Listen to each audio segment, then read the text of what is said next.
It's a poison. That doesn't help the stress level. No, don't do it. Get a grip. This stupid video I just showed you. I almost stroked out and died over it. You're watching a different show. You donkey. You ain't a captain of nothing but a sinking ship. Don't do this to me, Harry. The Ohio State. It's Ohio State. What do you mean, the? 312-988-15. Hello? You tell Johnny all you've heard and seen. Sometimes it's good to just yell about football. Yeah, that's right. Woo, baby. Is there anything going on in the world of college football? Do you guys think we could find anything to talk about on a Friday morning in late fall? You got anything of interest? Is there anything in the news we could talk about? Anything with the playoff or Notre Dame's, a playoff push here to try and host a home game? Any drama with Brian Kelly? Anything going on here? How about all the Notre Dame hate? I got a note on that. Try going to Twitter and type in Notre Dame CFP in the search bar and take a few minutes and read all that comes in. There's a lot of meat on the bone, folks. We got a lot to get to, a lot of different angles here. This is what you live for. If you're somebody like me, if you're doing content and this is your world or whatever, it's news, big story. It's a beautiful thing. And there's a lot of nuance. Go figure. Goolsby always gives me a hard time because he says I wiggle out of answering anything by saying everything is nuance. Everything we're going to talk about here has nuance. Everything on my list. From the response to Notre Dame's position in the CFP presently to a larger scale discussion about what the Bryce Underwood flipping and all that money with Michigan and leaving Brian Kelly and all that. What that kind of represents, or if that's good or bad for the sport, or how that makes you feel about where the sport's headed. And there's a lot of meat on the bone and differing perspectives there. And then, by the way, Notre Dame has 2 football games left. And I'm very aware of us getting too far out on our skis about this playoff thing and about hosting a home game and who you could play and all that. I'm telling you, if you don't focus on these 2 games, it ain't going to matter. And I got news for you. It's going to be a bad look to lose to Northern and Army, or Northern and a 5-loss or more USC team. It's a bad look. It can't be. Something else my Patreon partner always reminds me of, and I thank God he does. Whenever I say something like I just said, Goolsby reminds me, John, you are a content creator in your basement. The players and the team and the coaches are not thinking of things and living and dying the way you are in your basement getting your next video out. And he says, no offense to you, John. People appreciate the work you do, and you serve an important, you have your spot in this niche for a reason. But the way you're worrying about all this doesn't apply to the team, right? And so I appreciate him reminding me that, all of Notre Dame's players aren't on Twitter reading all this stuff and writing articles about it and doing videos the way I am, right?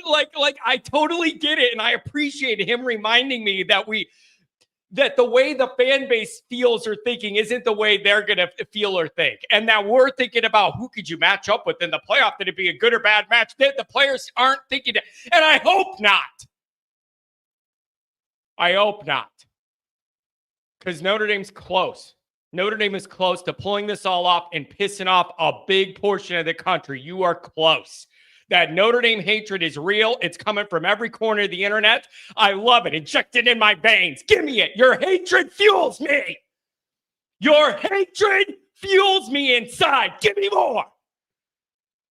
Give me more. People that never talk about Notre Dame ever. All these SEC media people that have never talked about Notre Dame ever, can't keep Notre Dame out their stupid mouth on the internet. I love it. I love it, love it, love it. You got to keep winning, piss all these people off. Keep winning and piss these people off even more. But it's a riot to me. These people that never once talk about Notre Dame ever, now they're all over it. They're writing articles. They're doing videos. They're taking cheap shots on the tweets. They're doing all this stuff. The Notre Dame hatred is real. And here's the other thing, folks. It's truly Notre Dame versus everybody. And I know you're going to say, well, wait a second, John, Notre Dame versus everybody. What are you trying to do? Sound like Michigan? You know, that was their thing last year. It's Michigan versus everybody. No. When I say it's Notre Dame versus everybody, it really is Notre Dame versus everybody because we're independent. Even when Michigan was saying it's Michigan versus everybody, it wasn't Michigan versus everybody. They're a part of the same machine. They're a part of the same conference. They're a spoke in the conference wheel. It ain't Michigan versus everybody. That was still the establishment. Michigan versus everybody. A noose. I don't think so. Michigan versus everybody. They're a spoke in the conference wheel. They had all that with them.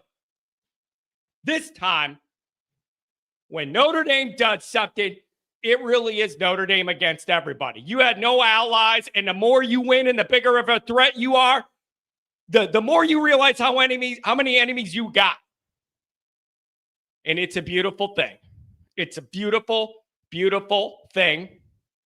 And I love it. So you got to keep winning. And I hope to God, I pray to the good Lord, these players for Notre Dame, I hope they're not on Twitter. I hope they're not reading any of this. I hope Crying Belly, that little crying, that might be the funniest thing you've ever put in the chat. Just the one little, whatever you call that little thing you put above the letter, it is the simplest thing you've ever put in the chat. Just was the funniest.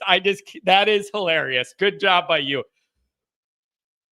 I'm just saying the Notre Dame hatred's unbelievable. If you are on Twitter, go and type in the search bar, Notre Dame CFP, and just read it. It is every conference-affiliated media person, especially when you start getting down south saying, you know, Notre Dame lost to Northern. Why are they in all these people that I've never heard talk about Notre Dame before? Now they're all out. They all hate us. It's unbelievable.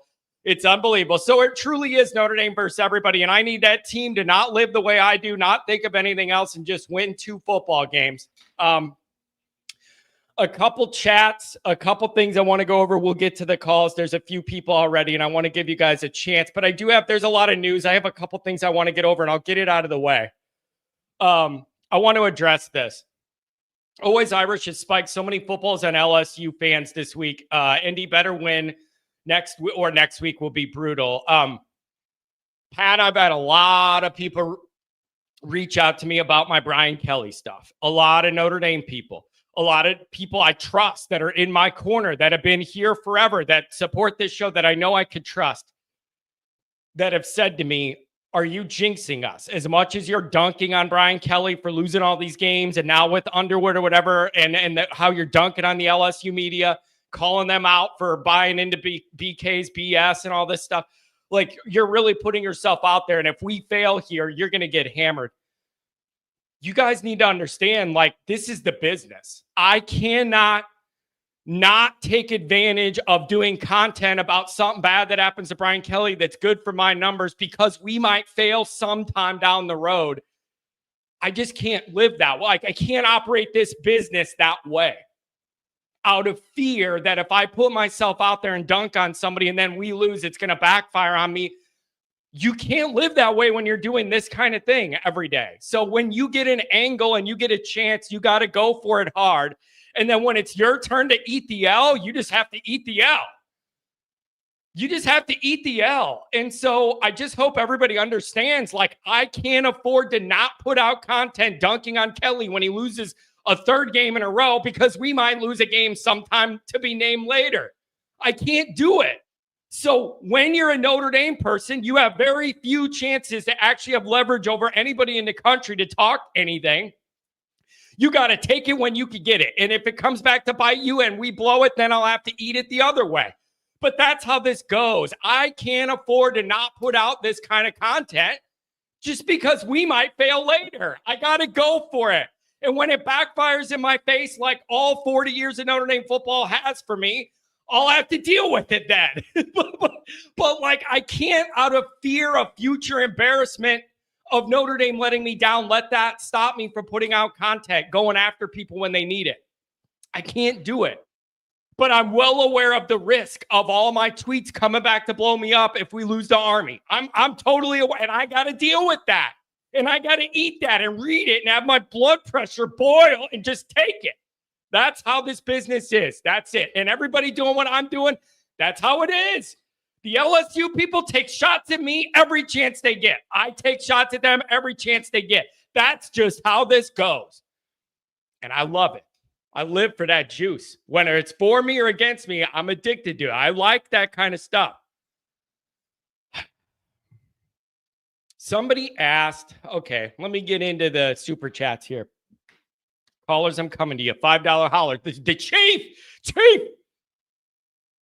If Michigan are flipping a 5-star quarterback, seems clear they aren't getting hammered, which is all I want in the world. I am uncertain of that, Chief. Everything I've been way that's not good. And this guy could go there, get some of that money, and then leave if they get hammered. I don't believe anything from the Michigan. And of course, they're telling their guys it's all going to be fine. Like, since when is Michigan the beacon of truth in all this? Of course, they're telling Underwood nothing to worry about. Don't worry about it. We're all good, buddy. Here's a bunch of money. So I don't read anything into that about the disciplinary, because they're going to lie and tell their recruiting class it's all fine, whatever. The Ohio State people that keep claiming they see these leaks of the notice of allegations keep claiming they're going to get nailed. So which is it? I told you on my video last night what needs to happen. Right now, Brian Kelly's miserable. The LSU media and fans are miserable. I love that. That's what they all deserve and they all get, and I can't have enough of it. The Michigan people are in a good mood. I need this guy to start collecting the millions of dollars. The hammer goes down on Michigan. He goes, I'm not doing this and not being eligible for the playoff because you have a bowl ban. I'm out of here. He gets a few $1 million out of the deal, doesn't even win anything in Michigan. Goes somewhere else. Everybody I hate loses, and then I win, and I laugh. That's what I want to happen. That's what I want to happen. But I'm not taking this as, oh, Michigan's in the clear. No. They're going to say we're all good, but I've heard they're getting nailed. I'm waiting to see. Hunter with $5 holler. The 8 for Notre Dame's ridiculous. If we beat Army by a couple touchdowns, they'll say it's a bad Army team. Can't ever give us credit. That's the way it is, man. And it's just never going to change. It doesn't. And you know, the other one that I get a lot is,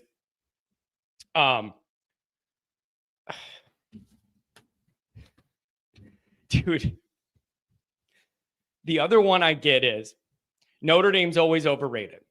Half of those, when you do the experiment I just talked about, where if you just type in the search bar on Twitter, Notre Dame CFP, you will just start seeing most overrated team in history every single year. Overrated. No team's overvalued or overrated more than Notre Dame. Half of the tweets there are that. And if you look into like the last dozen years or 15 years, Notre Dame actually finishes higher than their preseason ranking more than half the time. It's literally the biggest lie out there about Notre Dame. But they're Neanderthals that just figured out how to type on a phone. And they don't think, they don't do research, they don't do anything. They have this image in their head. They have an image in their head about what the reality is with Notre Dame. They hate Notre Dame, and they're never going to acknowledge anything else. But the reality is, if you look at where Notre Dame's finished versus where they started, most years in like the last dozen, Notre Dame's finished above that ranking. Andrew says, we are overrated. Why do you think we deserve respect? We haven't won a major bowl game since 93. We have a shot this year, though. I am stating to you facts, not opinions. Go look it up, Andrew. I'm not making an opinion. I'm stating a fact. There's nothing to argue with on this one, buddy. Look up the facts of the last like dozen years and where Notre Dame's preseason ranking was and where they finished. More than half the time, we outperformed the preseason ranking. That is not an opinion. That's a fact that proves all these people wrong. Now we're getting into Brian Kelly territory. If you want to argue Notre Dame is an elite or hasn't been elite, 100% true, 100% fair. Notre Dame has not performed at an elite level. That is true. But the overall like ranking or where you're valued or whatever, the numbers show that Notre Dame's outperformed that more years than they have it in the last 10 or 12 years. Rick, $20 hour. Rick James. Welcome to the China Club. The Irish have one fan until they play my Aggies. Beat the hell out of Auburn and Army. Play safe and hard. Rick, $20 holler from our resident Texas A&M fan. And I really appreciate you being here. Crying Belly says, our team can beat anybody for real. Our defense is elite. To pair that with Leonard, make some plays with his legs, do some damage. I don't know, man. I will say this. And I mean this. Charlie Murphy. Does anybody have any fears here of this turning into the latest saga where you feel good about Notre Dame's defense, really good about it, but then they go play a real team and the defense hangs in there as long as they can, but the offense can't do anything against a real defense. And then it ends up just like the Brian Kelly years that were good, where you had a good defense, but they can't do everything and they can't be on the field 90% of the game and you expect to win, and the offense can't do anything against a real defense, and then you end up losing that. Then the defense gets worn out and worn down and they give up enough to lose. The offense can't do anything. I'm just saying, like, I've seen this before. That is one hesitation I have. As good as I want to feel about Notre Dame and what's possible here, I'm throwing that out there. That is my number one concern right now. Is it different coach, different team, different players, whatever? I'm just saying it would be very upsetting to me if this ended the way a lot of those good Brian Kelly years did, where really good defense, but you need an offense to move the ball in the postseason, and we have not had that. I'm worried about it. I'm worried about that. So I don't know. SPF, I saw you in here. God bless you. Man, God bless you. Unity. The milk's gone bad.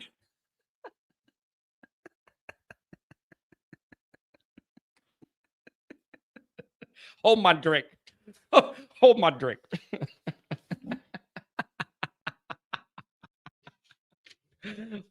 Oh, some things will never get old, you guys. From when you're 20 years old, you just ever have something so burned into your brain that you'll never forget it.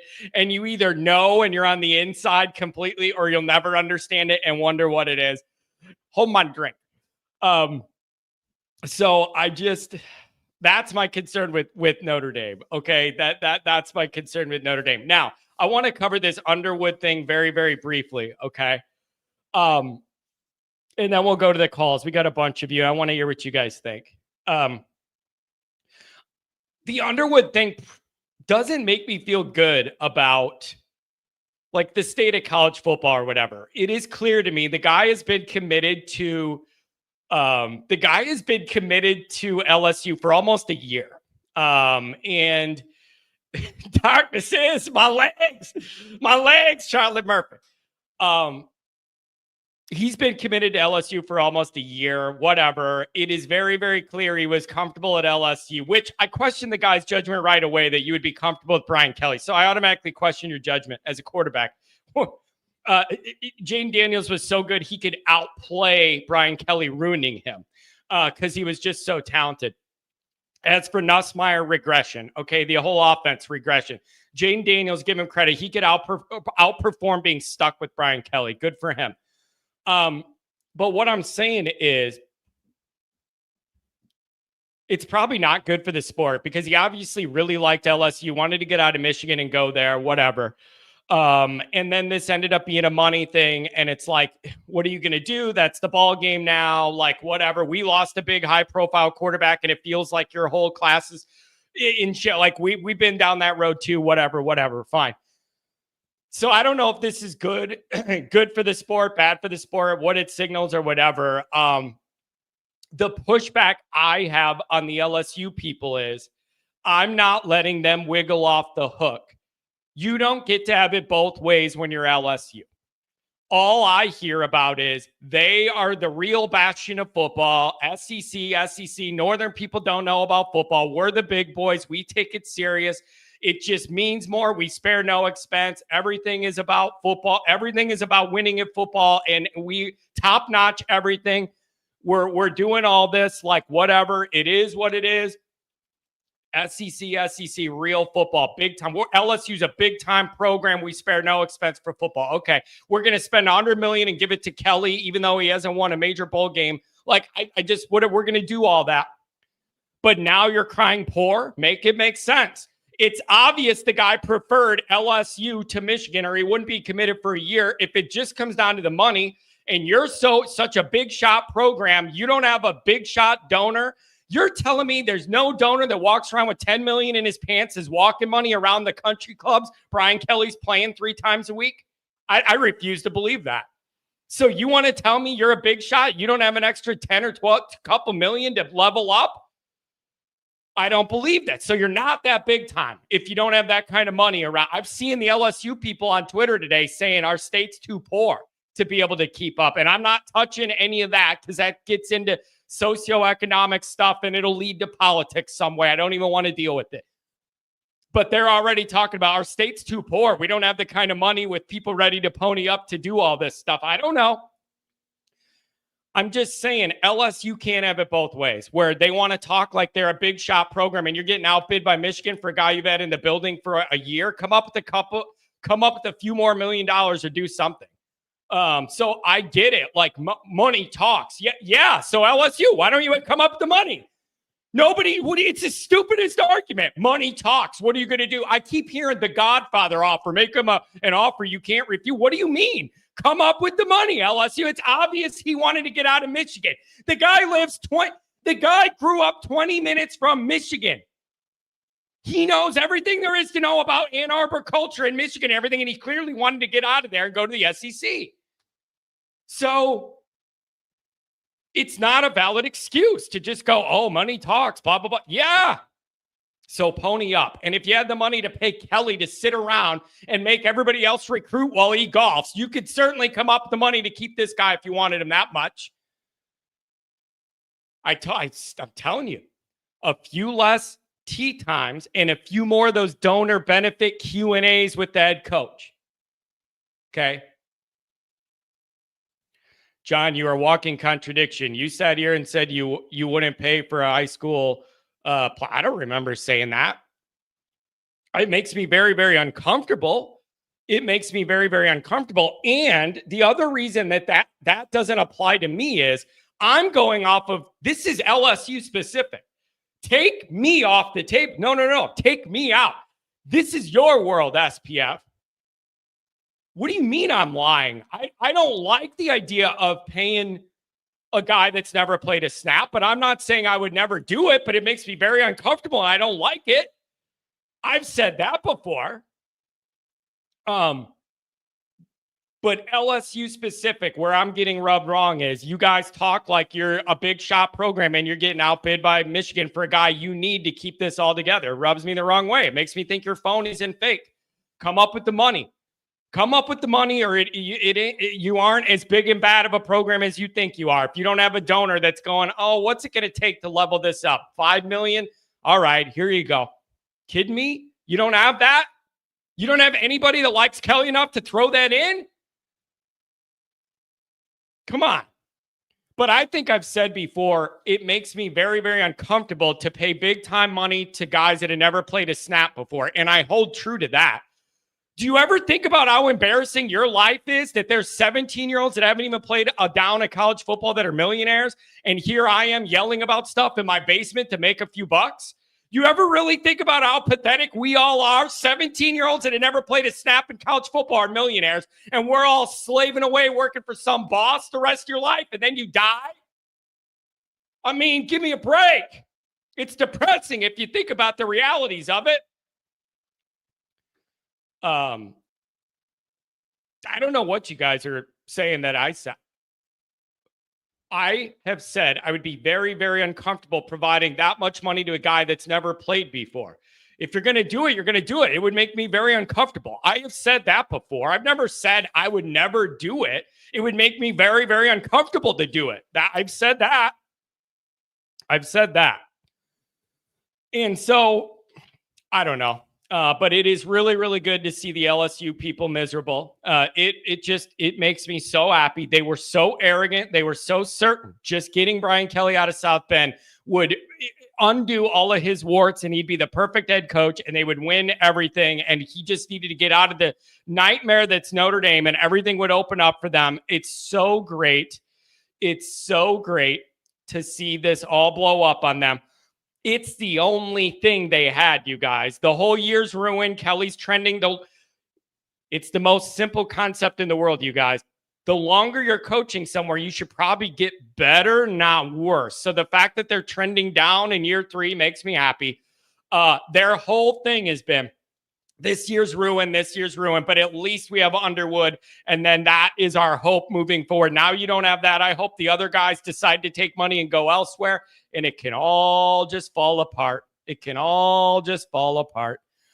So that's what I want to happen with that. But listen, it makes me very, very uncomfortable having these guys get this kind of money and be that rich before they've even played it down.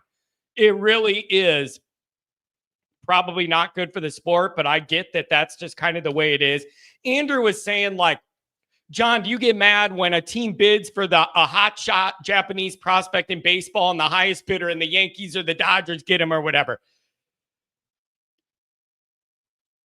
I can't look at that the same, man. It's not an apples to apples thing. Like it's just not. You're not dealing with 17-year-olds. Everyone knows it's just straight up about the money in that scenario. This isn't like that. You have some places that actually do still just recruit guys and they want to go play somewhere. Like, and so I have a hard time having a direct crossover with that with other professional sports. So I don't know, man. It's a wild thing. It's a wild thing. So whatever. I want to know what you guys think about all this stuff. Ryan Elliott, $10 holler. Feinbaum should take those ears and fly north to Notre Dame Stadium if we end up playing Alabama at home. Notre Dame doesn't play anybody. Pretty sure Bama played roast beef Tech last week. Listen. Notre Dame. Yeah, I'm hearing Meadows to Michigan too. I can't understand. He's not even the best player on his own high school. He doesn't even make plays, whatever. He's the ultimate project. I'm sick of hearing about him too.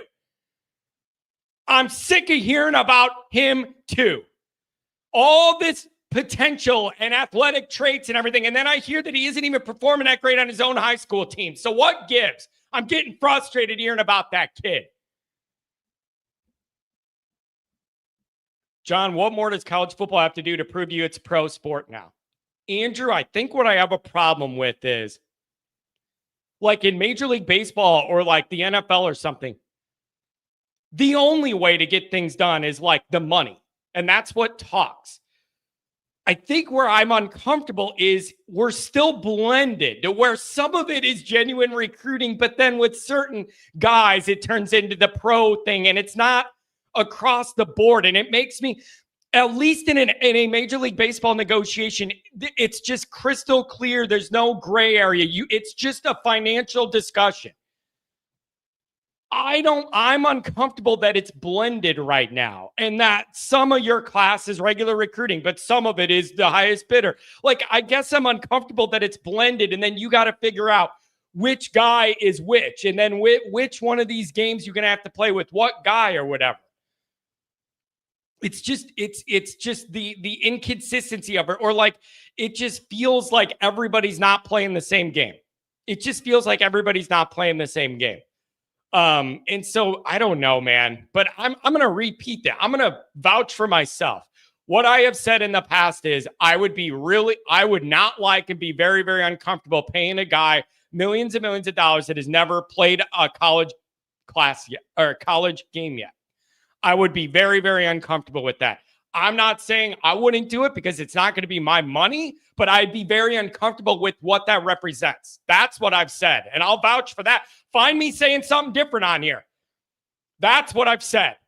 But it isn't my money, so it isn't going to bother me. I'm not donating millions. It doesn't matter to me where that money, I'm not paying it. So it's no skin off my back or wallet. But the precedent, the idea that you would be given millions of dollars to a 17-year-old before they even perform in college rubs me the wrong way on the surface of it. That I hold true. And I feel like we've said that before. And again, Andrew, really, we'll go into the calls next. Andrew, you're right. We are kind of in the middle, and that's what makes me very awkward. You don't know what game you got to play. Is it traditional recruiting? Guys just want to be in Notre Dame, or is it now we're in a bidding war and blah, blah, blah? Does anybody think, listen, deuce happened, obviously. I believe to a certain extent, Notre Dame's going to be insulated from some of these problems because of the way Notre Dame's set up. This is my final thing, and then we'll get into the calls. Anybody want to talk about Army, by the way? I just feel like a lot of guys are going to pick Notre Dame because they really are choosing hard. And a lot of the guys that know they're just after money or the highest bidder are probably not that interested in Notre Dame. Not that interested in Notre Dame for it just because that's just not a good match or whatever. Yeah, I do see people saying, wait for Deuce to flip over to LSU or whatever. But if I'm Deuce, I'm going to start asking for Bryce Underwood money. And then I'm going to say, if you didn't have it for Underwood, you ain't going to have it for me. So why would I want to go? That's what I would do. That's what I would do if I was Deuce. I'd go, oh, Kelly, you need a quarterback? All right, why don't you pay me what the market is? So I don't know. But to answer your question, what more does college football have to do to prove you it's pro sport? Make it all above board and make it all about the money. And then there is none of that. Then at least you know what you're dealing with, Andrew. I'm uncomfortable not knowing what I'm dealing with. I don't know whether I'm dealing with a legitimate kid and family and entourage that wants a Notre Dame education, or I don't know if I'm dealing with somebody that's saying that, but really in the back of their mind, it comes down to the money. I would just like a more direct path where I know what I'm dealing with. This blended stuff where you don't know whether it's coming from a genuine place or a money play makes me uncomfortable. Prove what more do they need to do to prove it's pro sport now? Start with all those players getting a baseline of their pay that they're going to get with this settlement that's coming around where they got to pay out, what is it, $30 million a year to their players or whatever. That's a start because then at least these guys are on the payroll or whatever. And then what do you do with NIL after that? I just don't like how you just don't know exactly what you're dealing with. You don't know exactly what you're dealing with. But if I'm Underwood, I'm telling LSU if they call, yeah, I'm not interested unless you give me the deal. I want the deal that guy got from Michigan. West Palm Pat, $10 hour. Once you agree to pay any amount of money, the innocence is gone. You may as well pay top dollar. Can't be cheap, get outbid, then claim it's distasteful to your players. I don't like the in-betweenness of a lot of this. I don't like the in-betweenness. I do think Notre Dame is going to be insulated a little bit because there are people that choose Notre Dame for the right reasons still. People know it's harder. Nobody's picking Notre Dame because of the city. Nobody's picking it because of the weather. Nobody's picking it because of the women. Nobody's picking it because it's easy to get through school. Like, there are a lot of insulating factors that already kind of help Notre Dame protect against a lot of this just because it's such a unique place. The problem's going to be is when you want those top two guys to kind of be the cherry on top and change things, that's where you might get into a money play or whatever. And that's frustrating. So I think Notre Dame would be insulated a little bit, but it's still going to be an issue. See if I had any more chats highlighted, and then we'll get into the calls here. Want to know what you guys think. Yeah, I don't know, man, but it is the meltdown on the LSU side it's justice. It's just I never had any problem with LSU at all these years. I actually thought they had a really unique, cool college football culture down there in Louisiana, and the talent base is great and the fan base is great. The home environment's amazing. I actually kind of liked LSU. I was neutral towards LSU, and I'm not neutral towards many people. All those years, I never had anything against them. The second Kelly went there, the arrogance that came out of the entire fan base and media, it turned me off, and I'll never get over it. It was so disrespectful. I'll never get over it. I'll never get over it. SPF says, we understand you don't hate LSU. It's BK. We know. No. I hate LSU now. No, this has ruined it. Your media is so arrogant. All of them. Every single one of those guys. Trapezoid head on the one show. Just all of them. Anyone you want to name. They all were on the same line, and you got Kelly'd, and you're learning the hard way, and it makes me happy. This is what you all get for your SEC and LSU arrogance. All you had to say is, yeah, he has an interesting record with recruiting top-end talent and winning big games. It'll be, something to monitor at LSU. That's all you had to say. That's all you had to say if you're an LSU person is, yeah, it's something to monitor. Hopefully he flips the big game record around down here. But no, you couldn't do that. You had to tell us that we didn't know anything about football and you were the experts and that it was all going to be different. SPF says, I don't care. I mean, I don't care what you care about. I'm telling you what I care about. I don't remember asking you what you care about. I'm talking about what I care about. No offense, SPF. I like having you here, but I didn't ask what you care about. I'm not just talking to you. I'm talking the way I want to talk. I'm not talking where me and you aren't having a private conversation. Mike with the $2 holler. You know what song LSU fans sing? I don't understand what that song is. I don't know what they do down there. 419, you're on the line. Welcome to the show. What? Wait a second.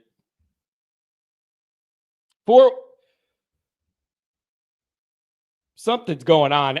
Mark, did you hang up and call back? 703, are you on the air? Hello?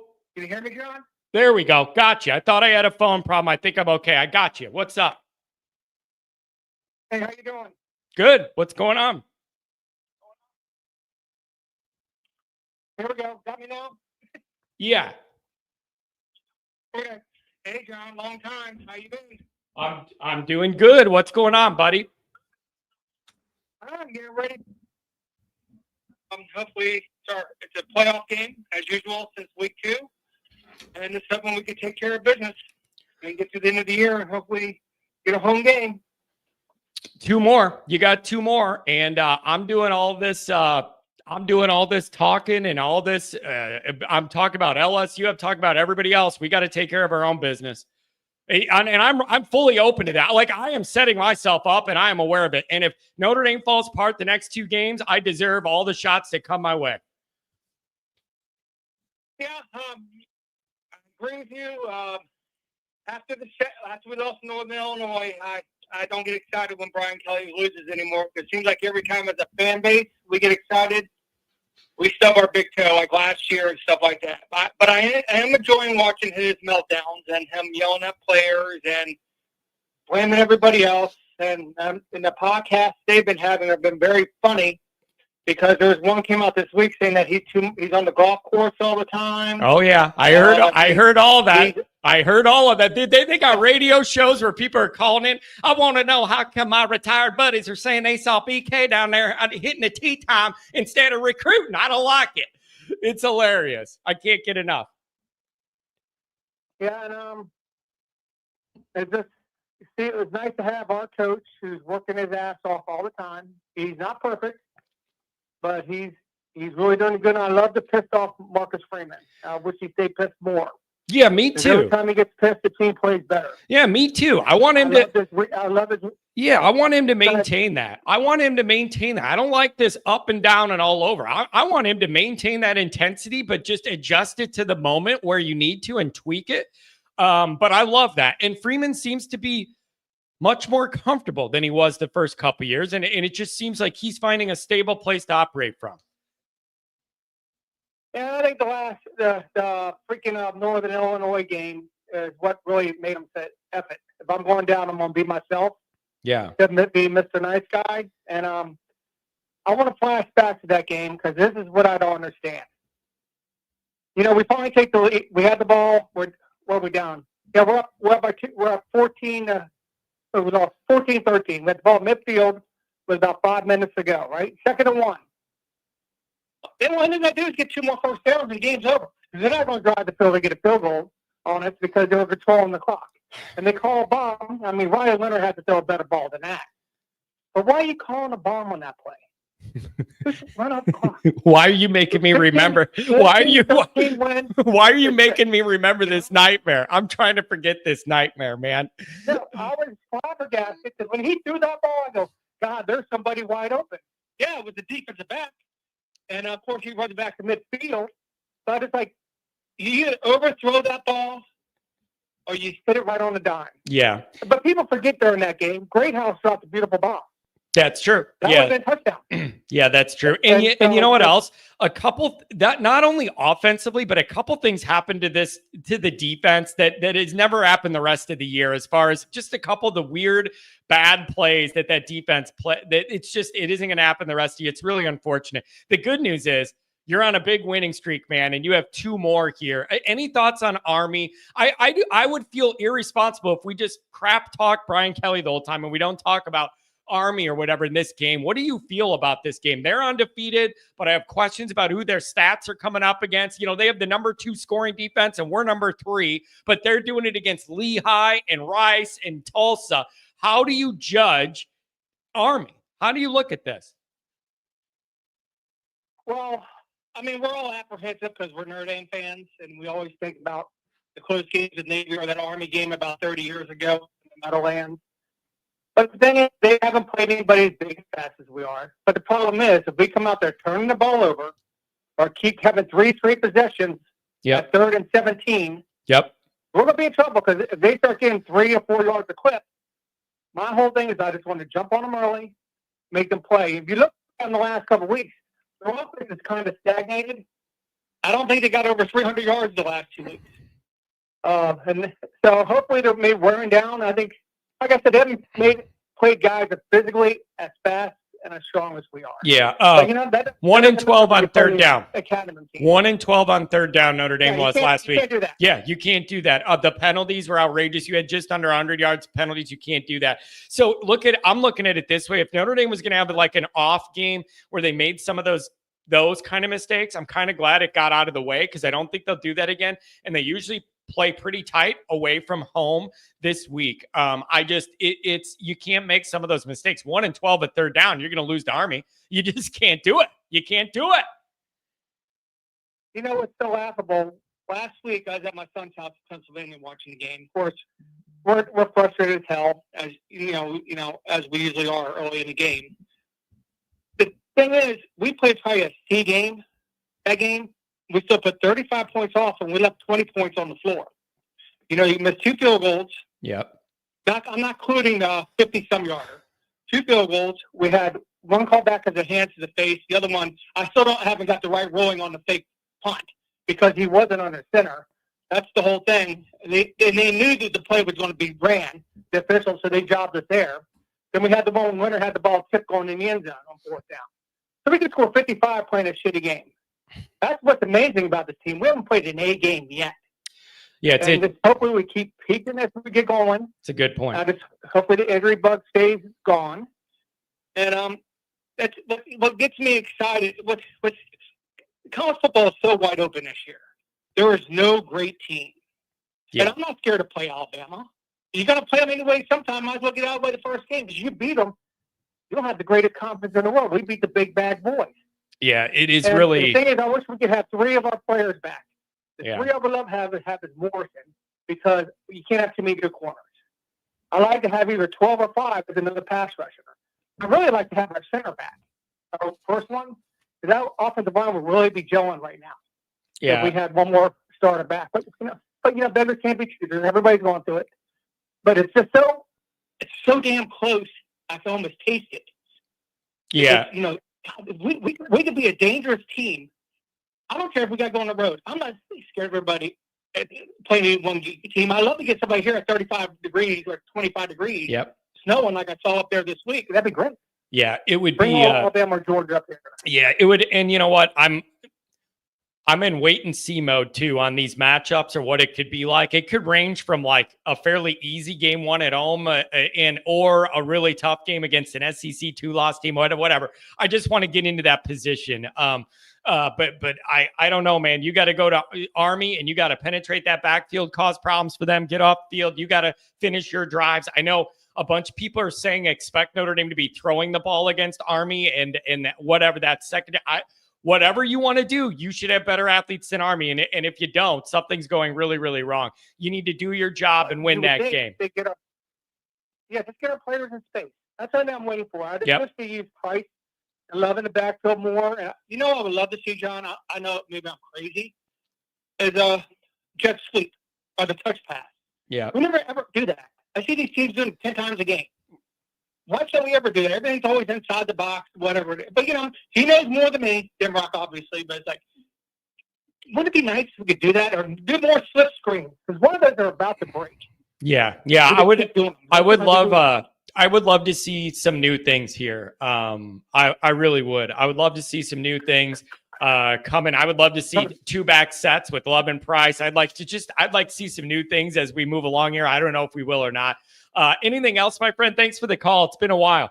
Yeah, I want to do one hit on Brian Kelly because everybody always rags on Marcus Freeman because he has 10 wins against top 24 teams, and they say it's against a weak schedule.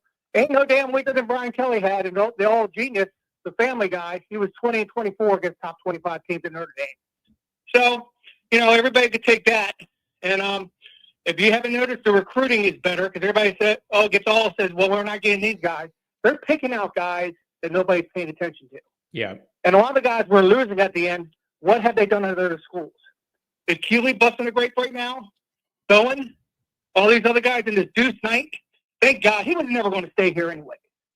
He's going to be in and out. And thank God he left because he's going to be traveling all over the place. Yeah, it's that's all I got to share. Hey, it's really good to hear from you, man. Looks like it's been since late August. So thanks for getting back in the mix, man. Enjoy the ball game tomorrow, okay? All right. Good talking to you, John. Yep. God bless them and have a happy holiday. Oh, thanks a lot, man. You too. I'll bring up Mark with glasses next. We'll see if the phone lines clear up a little bit. Dirty Mike. New name. Don't recognize it. Don't know if that's an LSU person or not. Isn't their Tiger's name Mike? Maybe that is an LSU person. I know I'm a couple minutes. I don't know. I know I'm a couple minutes late on this comment as I had to pause for a minute. But to be fair to the LSU media, they're doing the same thing Notre Dame media would do. Try to create hype around the new hire. I am open to this being fair and being a part of the content creation media circle, YouTube people and all that too. I understand this, but it went way beyond that. It went way, way, way beyond that. Like there is a line to where I understand that you want to sell the good parts of a new hire. To me personally, it went across that line when you're saying none of the worries about Brian Kelly apply here because we're clearly so much different and better than you in every way with your little time Northern football operation. None of the concerns you have about Brian Kelly apply. That was offensive to me. And I said, you might have to just learn these lessons the hard way. You might just have to learn these lessons the hard way. Dirty Mike. I'm not an LSU guy, John. I haven't used this name in a long time, but I just don't get in the comment as often as I'm working. Yeah, I think their Tiger's name is Mike. That's why I was thinking that. I'm from South Bend. Okay, so it's not an LSU person. I understand pumping up a new hire on the plus side, but none of their media ever looked at his record against the top 10 and the quarterbacks and offenses regressing and all this stuff. His attitude rubbing the wrong way. None of them would even acknowledge all of that stuff at all. None of them would even acknowledge and go, here are the complaints Notre Dame people have. It'll be interesting to monitor these and see how they change now that Kelly's in a different culture. That's all they had to say is acknowledge the negative points and say, these are things to monitor and see if they change here. That's not what they did. Every single one of them thought they knew better. And they literally were saying, you guys just don't know real football. Notre Dame's the problem holding this guy back. And now it's going to be perfect. And now that it's not, I'm letting him hear about it. I don't care. I'm letting him know about it because you don't get to be that arrogant and do all that and then not eat it when it comes back to burn you. Eat it. Ronald McDonald says that dude lives in your head. I do not like him. He does not like me. I do not like their media contingent. They don't like me. It's not going away. It is what it is. It is what it is. And you know what else is funny about this, you guys? I'm going to go to Mark. And let's see. 386, were you in the mix? Call me back. The best thing that they had going isn't anything on the record. It was the recruiting. Brian Kelly wasn't the operator behind that recruiting class anyways. His assistants worked their asses off down there, man. Like his assistants do all of that. Kelly's golfing. He's the figurehead. So on the field, they're failing. The offense is regressing. The quarterback's regressing. You lose 3 games in a row, right? The biggest thing you had going for you was the recruiting class, and he wasn't even the engine behind that. He's the figurehead. His underlings are doing all that hard recruiting around the state. It isn't even Kelly doing that. And now that's falling apart. So I love it. I love it, love it, love it. Maybe he'll turn it around like he did in Notre Dame and get it all right. I don't know. $20 holler from Crying. Notre Dame's goal of balancing tradition and modernity will take them all the way. Pay is important, but not everything. When it all hinges on money, it's bad. Look at Florida State. The individualistic thinking is not good for the Crying. This is one of the better things you mentioned. This is one of your better tweets or whatever. Balancing the tradition and the new age stuff. Is there a sweet spot there where I like this, Crying? Is there a sweet spot here where you could thread the needle and kind of be a little of both and do it comfortably and like insulate yourself from getting majorly burned, but kind of play the game at the same time? There is a part of me that is still saying, I think Notre Dame is not going to have problems with this to the extent of some other schools because people interested in Notre Dame it's for a different reason than a lot of kids pick a lot of schools. So I do think Notre Dame's not going to have the problem some other operations might have. $2 holler. Dude, I don't know what that song is. And I don't know how I missed your chat, Crying. Thanks for reminding me. Ryan Elliott, $5 holler. My last comment was a little rough. Sorry, Kama shouldn't be attacking anybody personally. I'm just not a fan of that dude. He's my number one guy, man. He hates me. He absolutely hates me.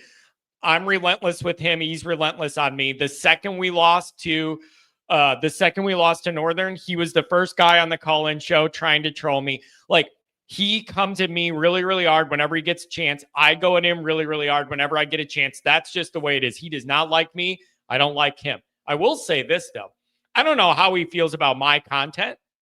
I totally respect Blake's work. He works his ass off and does a good job with his material following LSU. So he may not think that of my quality of work or whatever, but he's living the exact life I'm living.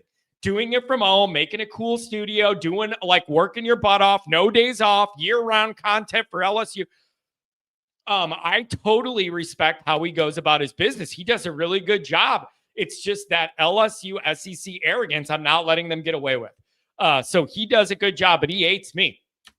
He hates me. Mark with glasses. Let's see if the phones are working. What's up, buddy? Hey, what's going on? I want to talk Army, USC, and playoff. Okay. And I did see National Signing Day 12 days away, and I only follow recruiting casually. And all I really know is we got Will Black, some 4 stars, a bunch of 3 stars, and some kid named Gordy. I don't get too wrapped up in it, but I did see that that's approaching for what it's worth. You know what I'm starting to believe more in, and I used to think this was just BS. I honestly did, Mark. I used to think this talking point was BS, but I'm actually starting to kind of believe in it with this particular Notre Dame staff. I think there is starting to be something to the way this particular staff evaluates talent. They have been able to sign and find some guys that are not highly recruited and not 4 or 5-star guys. And I'm telling you, they play really, really good high-level winning football or have a lot of potential. I'm just telling you, like, they have found a lot of guys that are not the highest rated guys, but I'm seeing more and more evidence that they're turning them into high-level football players. And I feel comfortable getting more guys that more people around the country think are great players, obviously. But this staff evaluates very, very well. Joseph, I'm with you, man. That guy bothers me too. They were all on their high horse, and now they're all retreating and acting like they weren't on their high horse. They're all rubbing me the wrong way. It really does bother me. All their media guys I have a problem with. It's amazing. Sorry, Mark, I interrupted you. Yeah, so like Gouldsby kind of summed it up perfectly on Monday's Patreon, kind of taking the fans to task about the excitement level. And he really got me pumped up with kind of how he was putting it. And it kind of made me think, you know, we spend all these years, all this time, like all summer, you know, what we invested into this. And now we're kind of on the doorstep of getting that return on investment. And it does kind of feel like, because of our strength of schedule kind of being that wet blanket, like nobody's all that excited. And he kind of made really good points with that and was kind of saying, like, this should be a really easy team to root for, all things considered. Mark, why hasn't it been? Why has it felt so muted most of the year? Is it Northern took a lot of wind out of the sail? Here's what I think it is. Tell me if you agree. Northern took a lot of the winds out of the sails from week one's big victory. It just did. There's no way around it. It was very upsetting, very embarrassing. Then, yeah, you've been winning all these games, but none of them really moved the needle because none of those teams we played are that good. And so that has you like wondering how good the level is. Like, it just feels like there hasn't been that much juice. Why do you think that is? I think that's for me. That's what it is. It's the strength of schedule. It's getting up, you know, on game day, and like you just feel like you're going through the motions watching. Yeah, you know. Yeah, I get that. A game you're not all that excited about. But yeah, like going to Army, I think we should destroy Army. They're not very good. If I need to worry about this game and we're a playoff team, like, then we got bigger problems. Like, their strength of schedule is 132nd, and there's only 134 teams. This shouldn't be close. Like, the line of scrimmage should be a massacre. Yep. Jeremiah Love, like Tecmo Bowl. How about this, Mark? How about this? Maybe our wide receivers can even find some space and get open in this one. Like, I know Tim Hyde's been talking about Notre Dame opening it up on these guys. Like, give it to me, man. By the way, great head of hair on Tim Hyde. I'm jealous of that wig he's got. God dang. Anyways, these are not Division I athletes. These are guys going into the Army. It's not disrespectful to acknowledge that physical and athletic difference. That's not an insult. It's just a fact. Yeah, and like people are worried about their ball control, and I'm like, Al Golden, you know, he just needs to be relentless. This should be a massacre.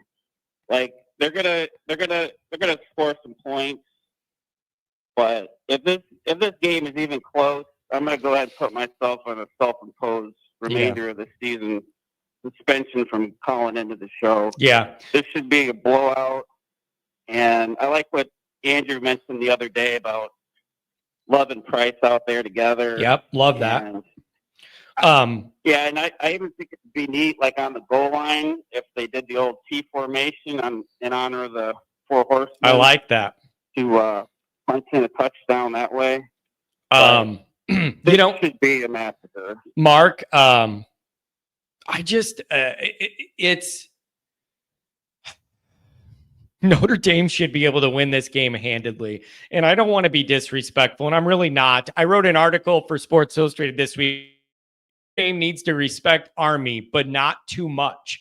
And what I meant by that is you respect that undefeated record and that if you don't play well, you could get tripped up here. But I'm not respecting that record to the point where it's in my head that I am scared of this team or don't have confidence that we're going to go in. Like, I think there's a balance there to where it's healthy to respect what they've done, but acknowledge you have better athletes. And if you take care of business, you should win. That's literally what I meant when I wrote that article, saying you need to respect Army, but not too much. And I stand by that. Yeah. But I want to blow out, and then all things considered, this USC game is going to be the biggest in Freeman's career. I am trying my darndest to not think about it yet. We're so close to the end of this run and getting where we want across the finish line. I'm trying to block that out now. And I am trying to just focus on this one. And then after that, we have a whole week to build up whatever that's going to be between Notre Dame and USC and what's on the line. What's like literally the difference between like playoff and a contract extension, or like a bowl game where everybody opts out of, and then more uncertainty. But yeah. Or Mark, how about this? How about this, Mark? Brian Kelly, we're all dunking on him. How many games he lost or whatever. How about Notre Dame gets knocked out of the playoff? You could go play Brian Kelly in the Cheez-It Bowl, and then we all lose, Mark. We all lose. And then last thing I got, if we are able to win Saturday, which I'm 100% guaranteeing a blowout, I'm officially submitting a request that the box be opened up for the first time since August 31st. Yep. Time to bring it out. Yes. I propose the big game for the USC game. Have you noticed it is showing, but it's in a certain area here? I did away with the green screen for a while. The big game chain's hanging on the wall. The box it came in is sitting on the desk behind me. And it will come out if we win this ball game and we get into USC week with everything on the line. And the Chalice of Malice will come out too. Neither of those we've had since week 2's nightmare. I've not felt comfortable pulling them out. But we will pull out the big game chain and the Chalice of Malice if we win this game. Absolutely. Because USC is a lot better than the record. There's all their 5 losses could have been wins. I think they were winning each game. They were winning each game in the fourth quarter and lost each game by a score less. I'm on high alert. I'm with you. All right. Thanks for taking my call. Love hearing from you, Mark. Hang in there, buddy. Let's get this done. Thanks a lot. Mark's the best. Oh, I love that guy. 386. I got a 559-949. None of you hang up. You're all coming up next. I want to address something that came up here a while ago in the beginning of the show. I forgot to mention this very, very quickly. Have you guys seen the articles saying Freeman's name's coming up in these NFL circles? And I've gotten a lot of people ask me what I think of that. Number one is, it feels and sounds like the kind of thing that your agent really wants to get out there when you're trying to negotiate and re-up with Notre Dame or get more years added to the deal for more money or something. It really jumps out to me. It really, really jumps out to me as being something your agent would love to get out into the Twitter sphere and all that. When you're in the middle of renegotiating with Notre Dame or whatever, it really, really, really, really feels like that. But above that, Mikey Poles nailed it. Good job, Mikey. Above that, Marcus Freeman feels like a college football coach to me. The way he communicates and relates to these younger guys and the mentorship angle of him, the recruiting, the relationship developing, the personality stuff that I really, really value with Marcus gets minimized in the NFL game. You're not mentoring young men. You're not building recruiting relationships and shaping these guys into young men or anything. You're not. You're playing with paid mercenaries and you're out there to win and everybody's out for themselves in a way and it's about their money. I just personally see Marcus as being way, way, way, way more comfortable as a college coach. I just think his personality and demeanor and method of operating is tailor-made perfect to be a college coach. And I would hate to see him jump to the NFL and then not be able to use those gifts the good Lord gave him of building the relationships and mentoring and doing all this stuff, man. He just feels like so much more of a college coach where building those relationships and the mentoring piece is a bigger part of it. And that's just how it hits me. That's just how it hits me. I just feel like he's such a more comfortable fit for the college game. But that just reeks to me like the kind of thing an agent would love to get out there the last couple weeks of a season when you're mid-negotiation with Notre Dame on an extension or something. And so I just feel like his skill set, what the good Lord, it's like Rudy getting on the bus, man.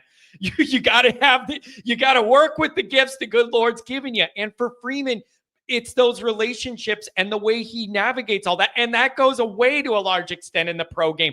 And it would be a waste. It would be a waste. So I don't know. He gone. Brian Kelly takes another L. What else happened? Did they lose in this recruiting class or what? SPF says Freeman is not cut different. ND is just winning. It cures everything. Actually, SPF, sometimes it's like you guys are in my mind. SPF, I've been asking this to myself and to others. Callers, I'm coming back to you. 386-949-559. You're all coming up. Chicken and the egg, SPF. I've been asking myself that. The number one player flipped from LSU to... Wait a second. That's old news. I thought we were talking about something else this morning. I've been yelling about that for an hour. I didn't want that. I wanted news that the whole recruiting class is unraveling. I'm disappointed now. I wanted it to be the next guy leaving, not old news. Son of a buck. Now I'm disappointed. Anyways.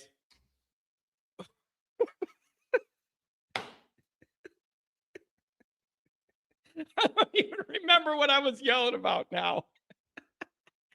I love this stupid show. $2 holler from Carl. You can't give the company to Carl. I don't know, like the NFL, but the quality of life is better. Ain't that the damn truth? That is the truth. But you know what? Freeman's young, man. He still has the energy to get out there and recruit. But I do agree with you. I would be dead if I was trying to be a college football coach. All that I worry about, I would worry myself sick. There's no way. I would just be dead. There's no way I can handle all this BS and drama that's going on in the college game. All that time Marcus put into catering and being to like Deuce's family and all of the hoops you got to jump through to do everything right just to get left on the altar, I would lose my mind. Johnny Ulcer, 100%, I'd lose my mind. There's no way I could possibly handle this. I'm just admitting it. There's no way I can handle being a college coach in this environment. I would lose my damn mind. There's no loyalty. It's just like the money first over everything. There's no loyalty. I would lose my damn mind. I would lose it. SPF says the only coach you got to worry about leaving is Golden. He's a hot commodity. I saw the article that Temple's he's at the top of their list. Been there, done that. He ain't going back to Temple. And the other problem is no one wants to coach at these lower middle tier schools anymore, because if you even so much as get one guy decent at football, they're going to a power team and they're leaving you anyways. It's unbelievable, bro. You can't, if you're a middle tier team and you have anybody good you develop or that ends up being good, you're going to lose them to the portal anyway. They're jumping to a bigger school for NIL. They're gone. So you can't even succeed at a middle tier school anymore. It's gone. It's gone. But here, down pat, you have no idea. That is a real thing. It's calmed down since this is more work now and I have to do it all different, but you ain't lying, down pat. I used to have to down that Pepto so much. The bigger the Notre Dame game, the longer John's in the bathroom. Unbelievable. I get stomach problems. I'm worried about. If you live with Brian Kelly you live with Brian Kelly directing your happiness or misery for over a decade, you'll be on the toilet too. Where's Al Golden going? Where's Al Golden guy? He don't want the problems to be an head coach. That guy's getting older. He's got a great defense cooking. Where is he going? He don't want those problems.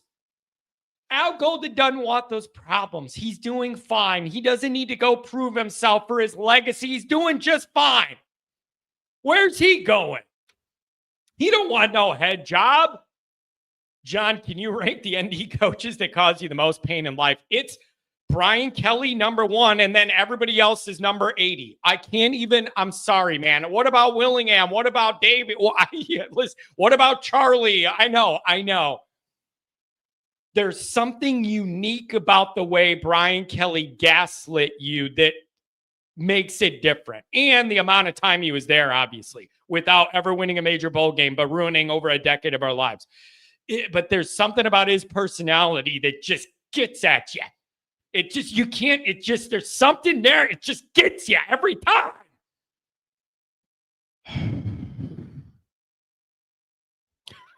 386, you're in the mix. I got a 559 and a 949 coming up. 386, what's going on? Hey, John, how are you today? I'm doing very, very well. There's just a lot going on in the world of college football that's in Notre Dame's like ecosystem. There's just a lot going on the field and off the field. I'll go wherever you want to go, buddy. Let's talk about Kelly for a minute, just for a minute. Okay. Any of the callers or people in the chat, I think that anybody who's saying you need to give it up on Kelly and give it up on LSU, dude, I think they forget you're in the entertainment business. It would be a disservice to you and your channel to not go after them. We warned them. We told them what would happen. Yeah. They fed it back to us as if we didn't know what we were talking about, just as you keep saying. Yep. They deserve everything that they are getting. That's right exactly now. how I feel. That is exactly how I feel. But I do admit it's sometimes I do think when I'm going to hit send on that tweet, like this could all come back and burn me. And I've had multiple people reach out and go, John, you're getting out here pretty far. What's going to happen if we blow one of these final 2 games or whatever? But dude, you're right though. Like I couldn't get that news last night and not put a video out about it. Like it's bad for business. It's literally just a bad business decision. And when it backfires on me, I'm going to have to eat it and take it. That's just how this goes. I can't not do content because I'm worried Notre Dame's going to let me down later. Like I can't operate a business that way. Completely. And Kelly, and we deserve it. We deserve to talk a little smack regarding that because 12 years, dude. After the 2016 season, I said he needed to be gone. We let him stay, whatever. He took us down a further hole. Even though we had some good years there, right, to finish out his tenure there, it was 12 years of pain. And you watch LSU, you look at their program, you look at him in the big games. We are watching the Notre Dame program. Like, he is an infection inside a program. That's just strictly what it is. That's my true belief in it. Yeah, it's, man, I don't know, man. I wish I could let it go, and I wish he didn't bother me the way he does, but it just does. And you know what? You know where I think I'm a little different? I have no problem with the way he left.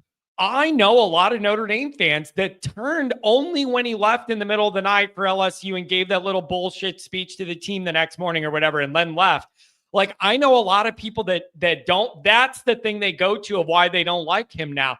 To me, that was the best thing that could happen in my life of all time was him leaving in the middle of the night. That didn't bother me at all. It's all the things that led up to that moment. Like, that's the thing that gets me is a lot of people are like, the way he left, I'll never forgive. Are you kidding me? It was the happiest night of my, 10 years of my life. Somebody in the chat just wrote, why are we all doing this when Kelly gave us the 3 best years in Notre Dame football in the last 30 years or whatever? That is judging by a low bar. Whoever said that is judging by a low bar. The guy was here over a decade, never won a major bowl game. That is not the Notre Dame standard. So you're judging by a low bar, and just clearing a low bar doesn't mean it was good enough. So don't get it mixed. Yeah, completely. That's such a low bar. He got us to where we needed to be, but then epically failed on the biggest stage in a big way. It was never even close to begin with, right? But anyways, one more thing on him, and then we'll move on. I always want to make sure I say this. I genuinely respect some of the work Kelly did. He inherited a nightmare situation and really did build some infrastructure there to get Notre Dame on solid footing again. And a lot of the work he had to do early in his career was behind the scenes with infrastructure stuff we don't know anything about, getting a training table, getting the food stuff up to par, getting like modern technology behind the scenes for medical stuff. Like Kelly got a lot of things going where Notre Dame was really far behind. And I really, really credit him for that. It's just getting further from that point where you need to start getting high-end results is where the issues started coming in. And the guy doesn't like Notre Dame or Notre Dame fans. He loved what Notre Dame could do for him. He didn't love Notre Dame, and that's a problem for me. Yeah, you could always tell that he was not embracing it. We knew right from year one, in just the way Freeman acted and spoke, he was embracing Notre Dame for what it could do, like for everybody, right? Not just for him itself. So I totally agree with you there. But on to kind of what we have in front of us here. What do you make of it? I had this thought last night, man. So these conference championship games are going to be super interesting because if you've got a couple 1 or 2 lost teams in those, say for instance Ohio State were to lose to Oregon, I don't know if they get all the way bounced out, but what if they were to have to come back to South Bend for a little revenge from last season? I was thinking about that last night, and that would be an epic matchup, and I would be just super intrigued about that. But what happens to these conference championship games? That's going to be a huge weekend for the seeding purposes of it. You know what? A lot of conference-affiliated writers for the SEC and the Big Ten have been writing and talking about, would it be better off to not even be in the conference championship game mix and then just be like kind of sitting there with a hosting seed, but not having to worry about catching another loss or in a conference championship game? Like, who needs all that when, like, yeah, you may not have the bye, but if you could position yourself in a 5-12 or a 6-11 or whatever, like, and not mess with getting another loss that could knock you out or down, is that a preferable path? I don't know. How are they going to handle teams that make it to a conference championship, which is a good thing, and then lose? How are they going to handle that? How do they calculate that? Where do they drop when they're playing a game that is a reward and then they lose it compared to somebody who doesn't even make it to the reward? How do you judge that?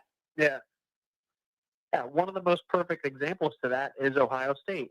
If they go and lose to Oregon again by a point or a field goal or whatever, are they really worse than Penn State? Should Penn State really be ranked ahead of Ohio State? It's just the perfect example of that. So, and that's where it comes down to, does Penn State really deserve a home game? It's a tough listen, Penn State is, you want to talk about Notre Dame being overvalued or overranked. I cannot understand the love for Penn State for the life of me.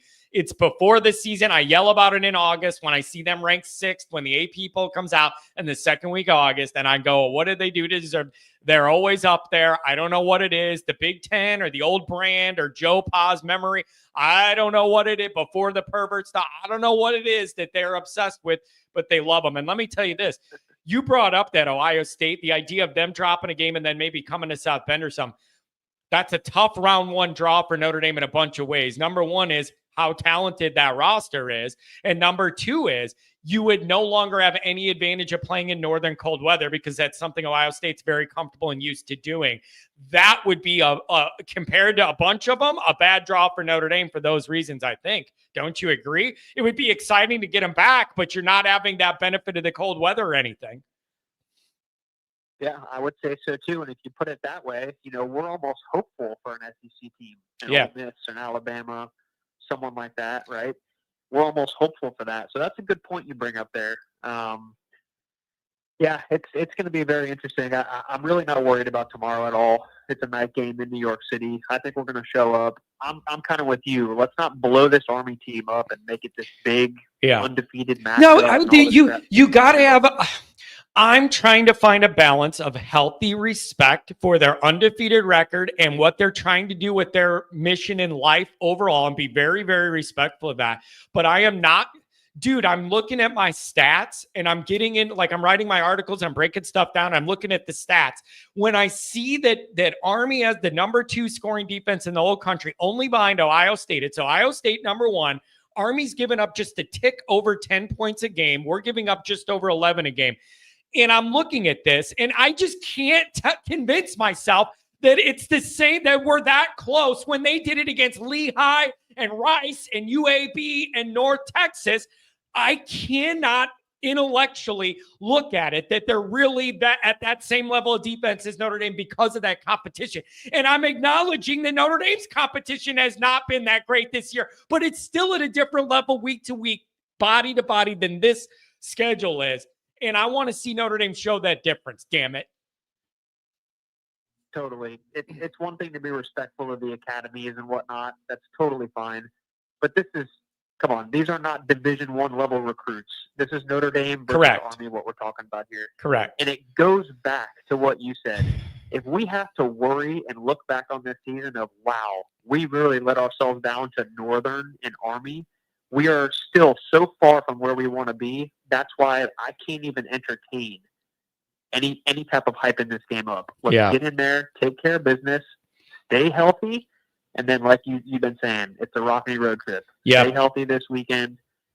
Go out to LA. Let's take care of the rival, and let's put everything to rest, see where we're at, and go from there in the playoffs. Yep. Now, let me ask you this. I don't know if you're looking at the screen or if there's a delay. Jay Sullivan writes, lifelong ND guy here, but John, Penn State would smoke ND.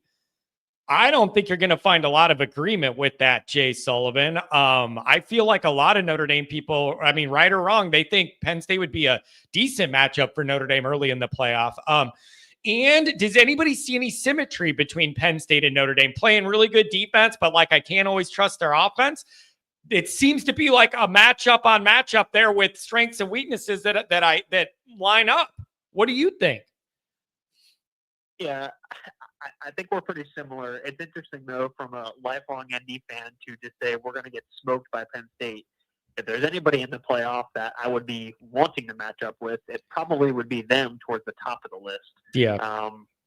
But, you know, they do not scare me by any means. They don't have any quality wins. We've shown we can go to a place like A&M and play a high-caliber team. Who have they beat? They beat Illinois. Yeah. That's like their tip of the cap, That's it. Highest win. It's like, if we didn't have A&M, sure, I would agree. Like, what have we done? But we do have that. We do have that in week one. So, yeah, I'm with you. That's interesting. Let me ask you this. The top of the list. I agree. Let me ask you this. You talked about Ohio State. What do you think could happen to Indiana's standing should they lose to Ohio State? Where do you think they would drop all the way out or to the bottom, bumping out a 2-loss SEC team? Or does it depend on if they lose and it's close and they show that they can compete with Ohio State versus lose by a few scores? Like, what do you think is in play for Indiana here if they don't win this ball game? My personal opinion on it is Indiana is number 5 because they are not only undefeated, but the way that they've looked like a high caliber team, although the opponent hasn't been the strongest, and they are undefeated. That's why I think they're 5. I think if they play this game within 1 possession or 10 points, I would be feeling okay if I was a Hoosier fan. Now, if they lose by 14 or more, I really think that you may get a 2-loss SEC team. Yeah. Or a 2-loss Big Ten team that does edge them out. And it's because like Penn State, they just don't have many wins that move the needle at all. Like, and I think it's weird that the Big Ten's pretty solid, but both of those teams ended up with easy runs or draws. There's just nothing there that moves the needle. And let's be honest about it. Indiana isn't the biggest known football brand, and I do think no one will admit it, but that hurts their mission a little bit because they're not going to get the extra quality helmet benefit of the doubt a Notre Dame might get, or an Alabama or a Georgia or an Ohio State. Let's be honest about that. I do think that is working against Indiana in that way, but there just ain't any meat on the bone on the rest of that schedule. Yeah, I think so too. And if it comes down to comparing them against a 2-loss Alabama, 2-loss Ole Miss, 2-loss Tennessee, I just do not think that they're going to hold enough weight to get in there unless they lose or win. If they lose by 3 or 7 points, then I feel like you've got a good shot at 11-1. But we'll just have to see how that shakes out. Yeah, it's going to be really, really interesting. This is an exciting time to be a college football fan, a Notre Dame fan. You could feel the energy growing. Tell me if you felt this. Throughout the middle part of the year, Notre Dame was winning their games pretty easily against most teams. There just wasn't any juice, man. You were winning them, but it just didn't feel like you want Notre Dame winning to feel. It just didn't. And the call-in shows and the post-game shows and even the numbers for the YouTube videos, not just mine, but everybody in the niche. It just lacked juice through the middle of this schedule, but I feel like I'm seeing it build up now. And I feel like I'm feeling that energy start to crank up a little bit. Did you experience that too? Because that, from my seat, that's what I felt through the middle portion of this schedule. We were winning and there wasn't the juice. My brother Connor and I talked about this last night for about 45 minutes.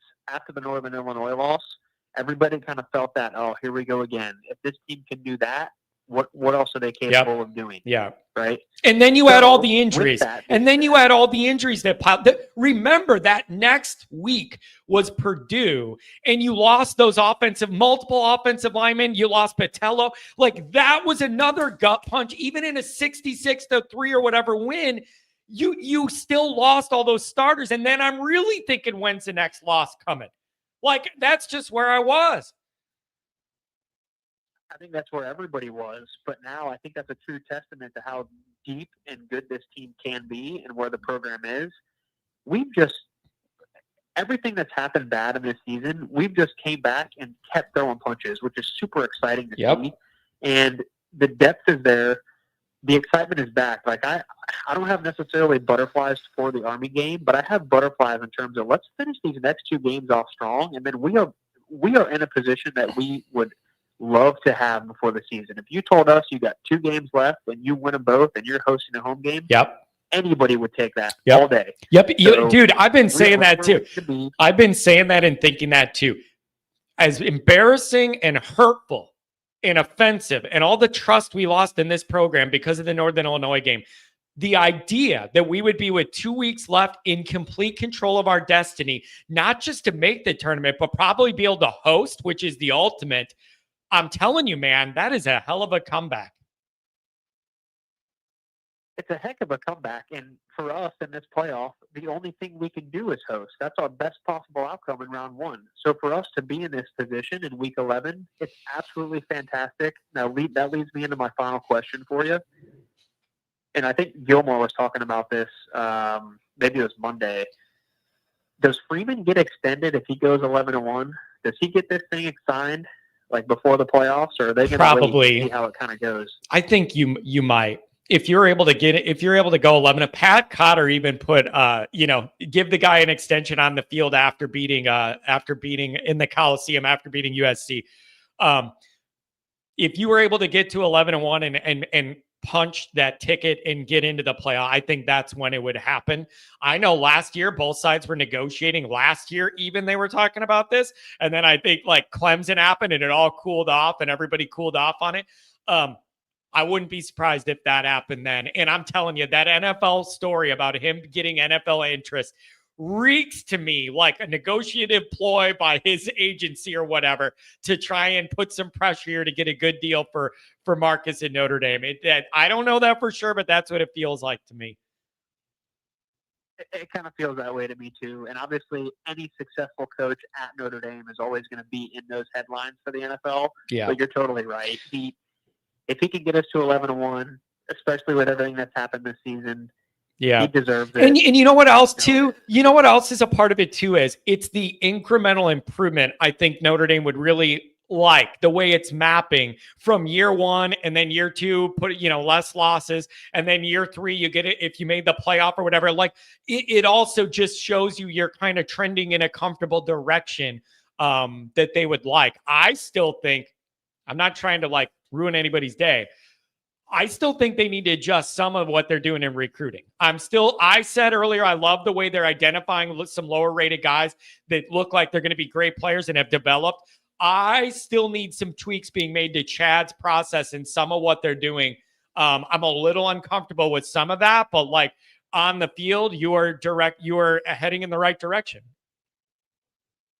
Totally. And like you said just a minute ago, I think that the staff valuation on these recruits is such a Really different, good. mentality and a Yes. different gear Yep. than the previous regime. And I think So, that's being proven out. in that It's aspect, being proven out, man. The evidence. There's more and more young guys that are making good plays on the field that look awesome out there. Like, you just can't deny that. There's more and more of them. And then you look back at their recruiting thing and you see 3 stars, whatever. But the guys are out there playing good.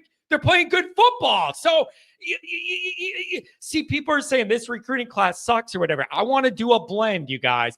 I need a decent amount of 4 and 5 star bona fide guys that the industry thinks are going to be good. And then I need those 3-star guys that are going to outperform that ranking. I need more of a blend of both, not just one. 100%. I mean, people forget Willa Fuller was a 3-star. CJ Process was a 3-star. Yeah, Morrison. You look at the evidence on the field for what's happened this year with our injuries. Leonard Moore wasn't this highly touted recruit. Look at him. He's an absolute beast coming in here to fill in for BMO. So the proof is there. I think this staff is showing, hey, we can spot talent even if the stars don't reflect it. Yeah. Just trust us. So I like where we're at with that. Yep. We got to recruit a little better on the high end, but I like where we're at. Hey, man, really, really good call. Really good touching base with you. You and your family, a good, loyal Notre Dame people representing us down south. I appreciate you, man. Thanks so much for the call. Yeah, man. We'll talk to you tomorrow. Have a good one. What a nice guy. Nice family, man. They call all the time. I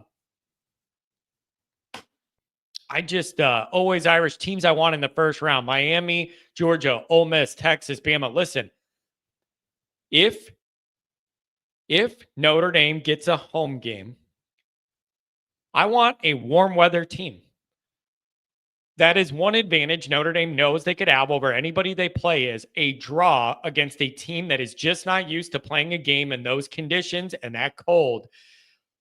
Who it is, we could debate like who Notre Dame would have the best chance about or whatever. I'm just saying it would be a waste of a home game to draw on Ohio State, right? Or a Penn State, right? Like you understand what I'm saying? That could be Notre Dame's biggest advantage. Before the ball even gets kicked off, Notre Dame could have an advantage, but you ain't going to have it if it's Penn State or Indiana or one of these northern teams. I want one of those southern teams to come in there and be miserable and cold. That's what I want. 559, you're on the line. What's going on, buddy?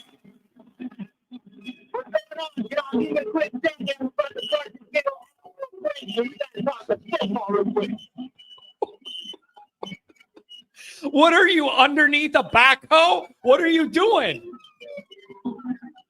I'm an electrician right now, so we're building and doing all kinds of stuff real quick out here. There you go. Okay, now it's a little better. I got you. It sounded like you were digging out of a crumbled building there for a second.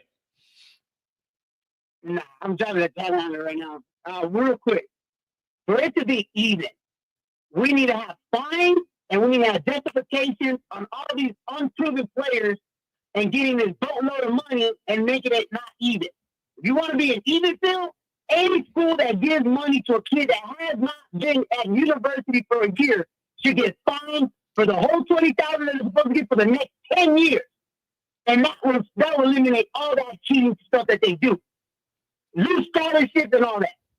2, let's focus on Army, guys. We're looking too far ahead. Let's not put our novels in the basket all of a sudden. Let's just focus on one game at a time. Mentality, one game at a time.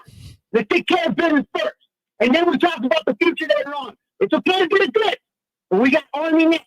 Let's do what we need to do, and let's do what we know what we can do. This is Notre Dame. Let's stop them. Let's show them that you like being a player doing it. Let's give them a handshake for playing us and be good Americans after that and move on. Now, can't wait, John. I can't wait, John. There you go. I got my son's jerseys in. I got my jersey in. I can't wait to be at USC with my gold chain and representing and being with all Notre Dame fans and going buck wild out there. You know what I mean? And for the DJ, that Notre Dame, you're stuck on the 90s, my boy. You need to start playing some Tupac. All eyes on me. Because that's exactly what we are. We're against the world, man. It's Notre Dame against everybody. Now wait. Now let me take. I'm gonna take this to the next level. You're talking about Tupac, all eyes on me. If you beat Army and you head out to LA, Then it turns into to live and die in LA. It's the place to be. You got to be there to know it. And everybody wanna see to live and die in LA. In the place to be. That's what I'm talking about. Let's do it. Let's get this going LA style, baby. Let's ruin their day out there. That's what I want. Man, for real, my boy. Let me show you, nigga. I'm gonna be at USC. I'm a Kelly boy, bro. I'm gonna show what Kelly love is all day, every day with my Notre Dame jersey, my Notre Dame can, and let everybody know we are Notre Dame. I love it, man. I love it so much. Hey, get back to work, okay? Call me tomorrow. Oh no. Hey, check this out, John. So the reason I was able to call in and all that, right? It was one of my boss, the director, right? He was all telling me, he goes, "Hey, you're a diehard Notre Dame fan, aren't you?" I'm like, "Yeah, yeah." And he's all like, "Why don't you call in and do those things that some people do?" And I'm like, "As a matter of fact, I do." And that's why sometimes I gotta take my break sooner than I need to, because I call into this show and I showed up the video of me and you the first time calling. So I actually got approval to be calling your show at any time, at any day. I'm telling you, man, your energy is unmatched, man. Hey, enjoy the rest of your work day. Enjoy the football game. Give me a call. For sure, my friend. Hey, let's focus that. And then, I told you, we need to sign Marcus Freeman for a long extension, right? There you go. Stop playing games. He's a Notre Dame guy. He's a Notre Dame boy. He loves Notre Dame, and we love him too. And happy Thanksgiving to y'all. I'll try to call you tomorrow. Beautiful, man. Have a good one. I'm telling you what, man, that guy's energy is, I just can't keep up. Johnny Michael McDonald, greater than Johnny Tupac. It's just easier for me to sing Mike McDonald because it's a slower tempo than it is to sing Tupac. It just is. And dude, it always upset me. I love Snoop growing up, just that old school West Coast smooth beat, like just the G whistle, like the whole West Coast vibe, like Death Row thing, the Ice Cube thing, like that is my pace. The Warren G, like the Nate Dogg, that is all my stuff. That is all my stuff. Just those smooth beats. Just that whole, I was into that whole Death Row thing. All of that. Like everybody tied to it, Corrupt, the whole, like all of it. I still love all that stuff. And that's why it hurt me when Snoop's out there representing USC all that. It used to hurt me, man. Seeing Snoop down there on the sidelines wearing all that stuff, it used to really hurt me because I love all that. I loved it. I just, that era of hip hop was just the golden age, man. I swear, I just love those beats. They're just so smooth. There ain't nothing like it. There ain't nothing like it. I still listen to that stuff. Andrew, what's going on, buddy? My main man, Renee, you're coming up. What's going on, Andrew? Hey, what's up, John? How are you, man? I'm doing well. There's a lot going on, Andrew. It's a joy actually to have a show where I'm like, man, we have so many topics. I wonder where people want to go. It's a joy. Well, I feel bad because I'm not going to talk about Army. I feel like we talked about it pretty good on Wednesday. Huge game. I will say that I did make a message on a message board talking about how I don't think style points are needed with Army. I actually think Saturday might be, even though other than Indiana and Ohio State, there doesn't seem to be a ton of great games. I think that we're getting so close to the end of the season. Saturday might be very, very chaotic. So really all Notre Dame has to do is just win in advance. If we get style points and blow them out, that's even better, but just win the damn game. And hopefully my fear is Denbrock getting impatient and trying to throw the football unnecessarily downfield, especially if the game is a little close in the early third quarter. So other than that, I think we should win this football game. Yeah, Andrew, does it make sense that I said I want to like try and be respectful to what they've accomplished, but not to the point to where it like gets in your head about what should be the physical realities of the talent differential here? Like I'm trying to thread that needle and be fair and how I'm looking at it, but there's no way for me to do it where it almost doesn't come off like I'm just talking down to the Army cadets. And I really don't want to do that, but I can't look at their number 2 defensive ranking doing it against Lehigh and Tulsa and North Texas and take it that seriously. I can't do it. Well, I think that where we need to probably respect Army is that if there is been one, not even weakness, but one thing that teams have been able to do on Notre Dame over the last 2 years without Golden is run the football. So you got to respect their ability to pound the ball. So, and this quarterback, I mean, he's no joke. But it is interesting, though. I was listening to Bud Elliott. There was some talk that their quarterback might be banged up. So if he's injured or potentially doesn't go for Army, which I'd be shocked if he didn't go, that would be a huge plus for Notre Dame. But yeah, I mean, I think you got to respect their run game. And then the thing that potentially bothers me about Army is when we lost at Northern Illinois, Denbrock could have in that final drive just sat on the ball, ran it, even if we don't even get points out of that drive, really run down the clock, and NIU would have had no ability to drive the entire field to beat us. But that's not what he did. He called that deep pass play, and Leonard obviously got intercepted. And so it does worry me a bit if the game is close. Does Denbrock have the patience to grind out a win, or is he going to try for style points and try to score 3 touchdowns on one play like he did, against NIU? So it's interesting. So, hey, yeah. Talk to me about not only Tim Ide's hairline, which I'm jealous of, by the way, but talk to me about his concept of Notre Dame's passing attack in this ballgame. Like, I understand how much film breakdown he does and how much he scouts the opponents way more than I ever could or am interested in. I admit that. So that's why I'm kind of defaulting to Tim on this. Is it just a matter of our athletes should be able to get open against their secondary, so take advantage of it? Is it that simple? Oh, yeah. No, sorry. I'm not sure what Tim's breakdown is, but I think I remember him on one of the shows saying that he expects a lot of passing. So, and that makes sense, right? I mean, I think that at some point, to your earlier point, this is Army, like these guys aren't, although they do have a lot of interceptions. I will say, if you look it up, they've got like 14 or 15 picks. So they are opportunistic. And then I think North Texas, the team they just beat, they threw like 2 interceptions on the goal line. Yeah. So yeah. You just gotta be smart with it. But yeah, I think his whole thing was that we got better athletes, so we got more athletes. But my fear is that don't force it, though. You know what I mean? Like if we got to win 21-10, that's okay. So yeah, I'm with you on all of that. Okay, let's talk about the money, Andrew. What do you think of the new age of all this and what happened with Underwood and whatever? And do you understand where I say that I struggle because then look at it so different than Major League Baseball, just because I just feel like everybody isn't playing that game.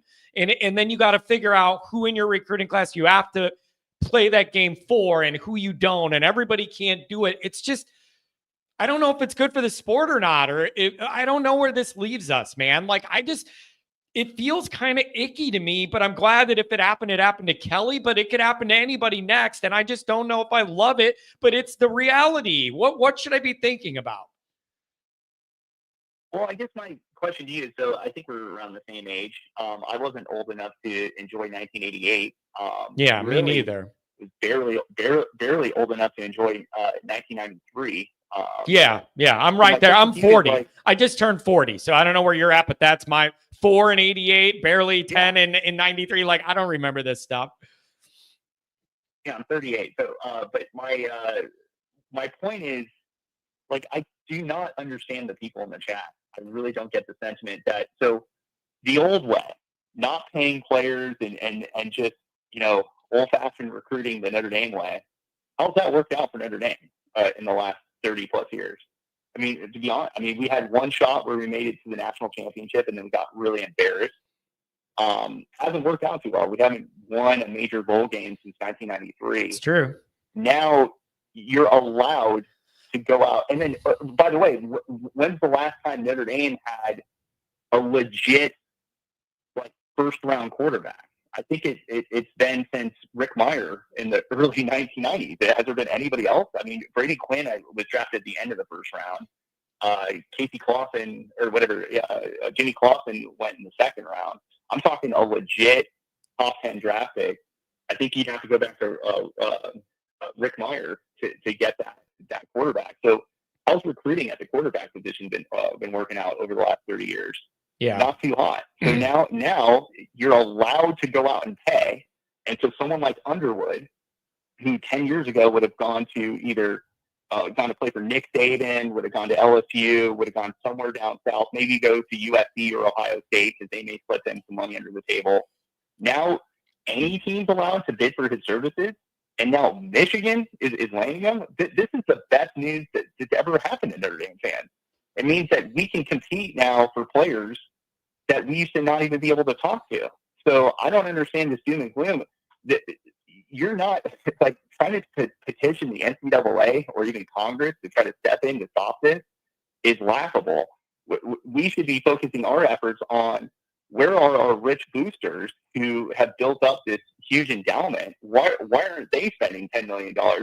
And then there's a guy in the chat, Sid, he made a good point. He's like, oh, and he would never pay for recruits. Fine. Then keep doing what we're doing. Let's go out and get the absolute best transfer quarterback every single time. People hate hearing that. Well, look at the top 10. 7 out of the top 10 teams right now, including the top 3 teams in the country, all have transfer quarterbacks, and they're all good quarterbacks. So go out, buy the best person on the marketplace. Either invest through the portal or invest with recruiting. But to sit back and say money isn't everything and that we're going to sell tradition, you're just fooling yourself. I mean, this is a professional sport. Money talks, and Notre Dame has money. That they have more money than probably anybody other than the Texas school. So it's silly to me. I think this is the best news that Notre Dame ever had because a guy like Underwood and future Underwoods are now gettable if the price is right. And whereas, several years ago, not even a few years ago, Underwood wouldn't even consider Notre Dame. So yeah. So it's and so is the challenge for Notre Dame. How do you thread the needle? Because there's no way around it, Andrew. You're a lifelong Notre Dame fan. The tradition and all that's a big part of it, and all those values and everything.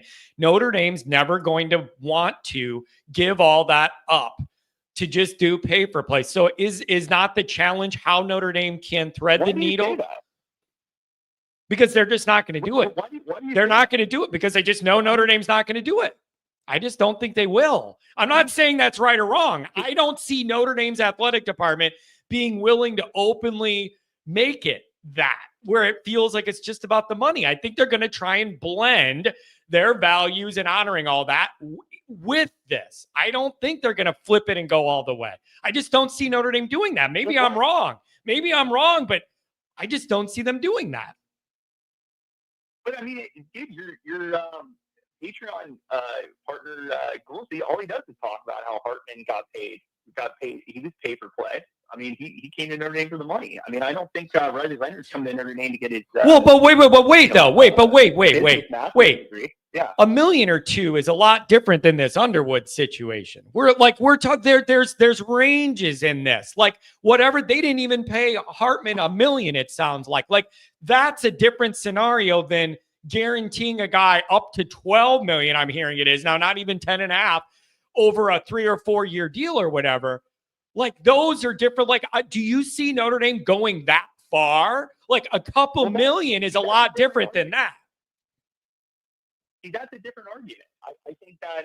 Well, how far are you going to go? How far are you going to be? But the ante keeps getting raised. Is that not the problem to where you're going to have to keep once you break the shell and now it's $12 million for a guy that's never even taken a snap yet? Like, is that not the bar? Like, how does this level out? Or is that the floor that everybody's expected to go for the number one quarterback from now on? Is that the floor now of the deal? Like, how's this going to go?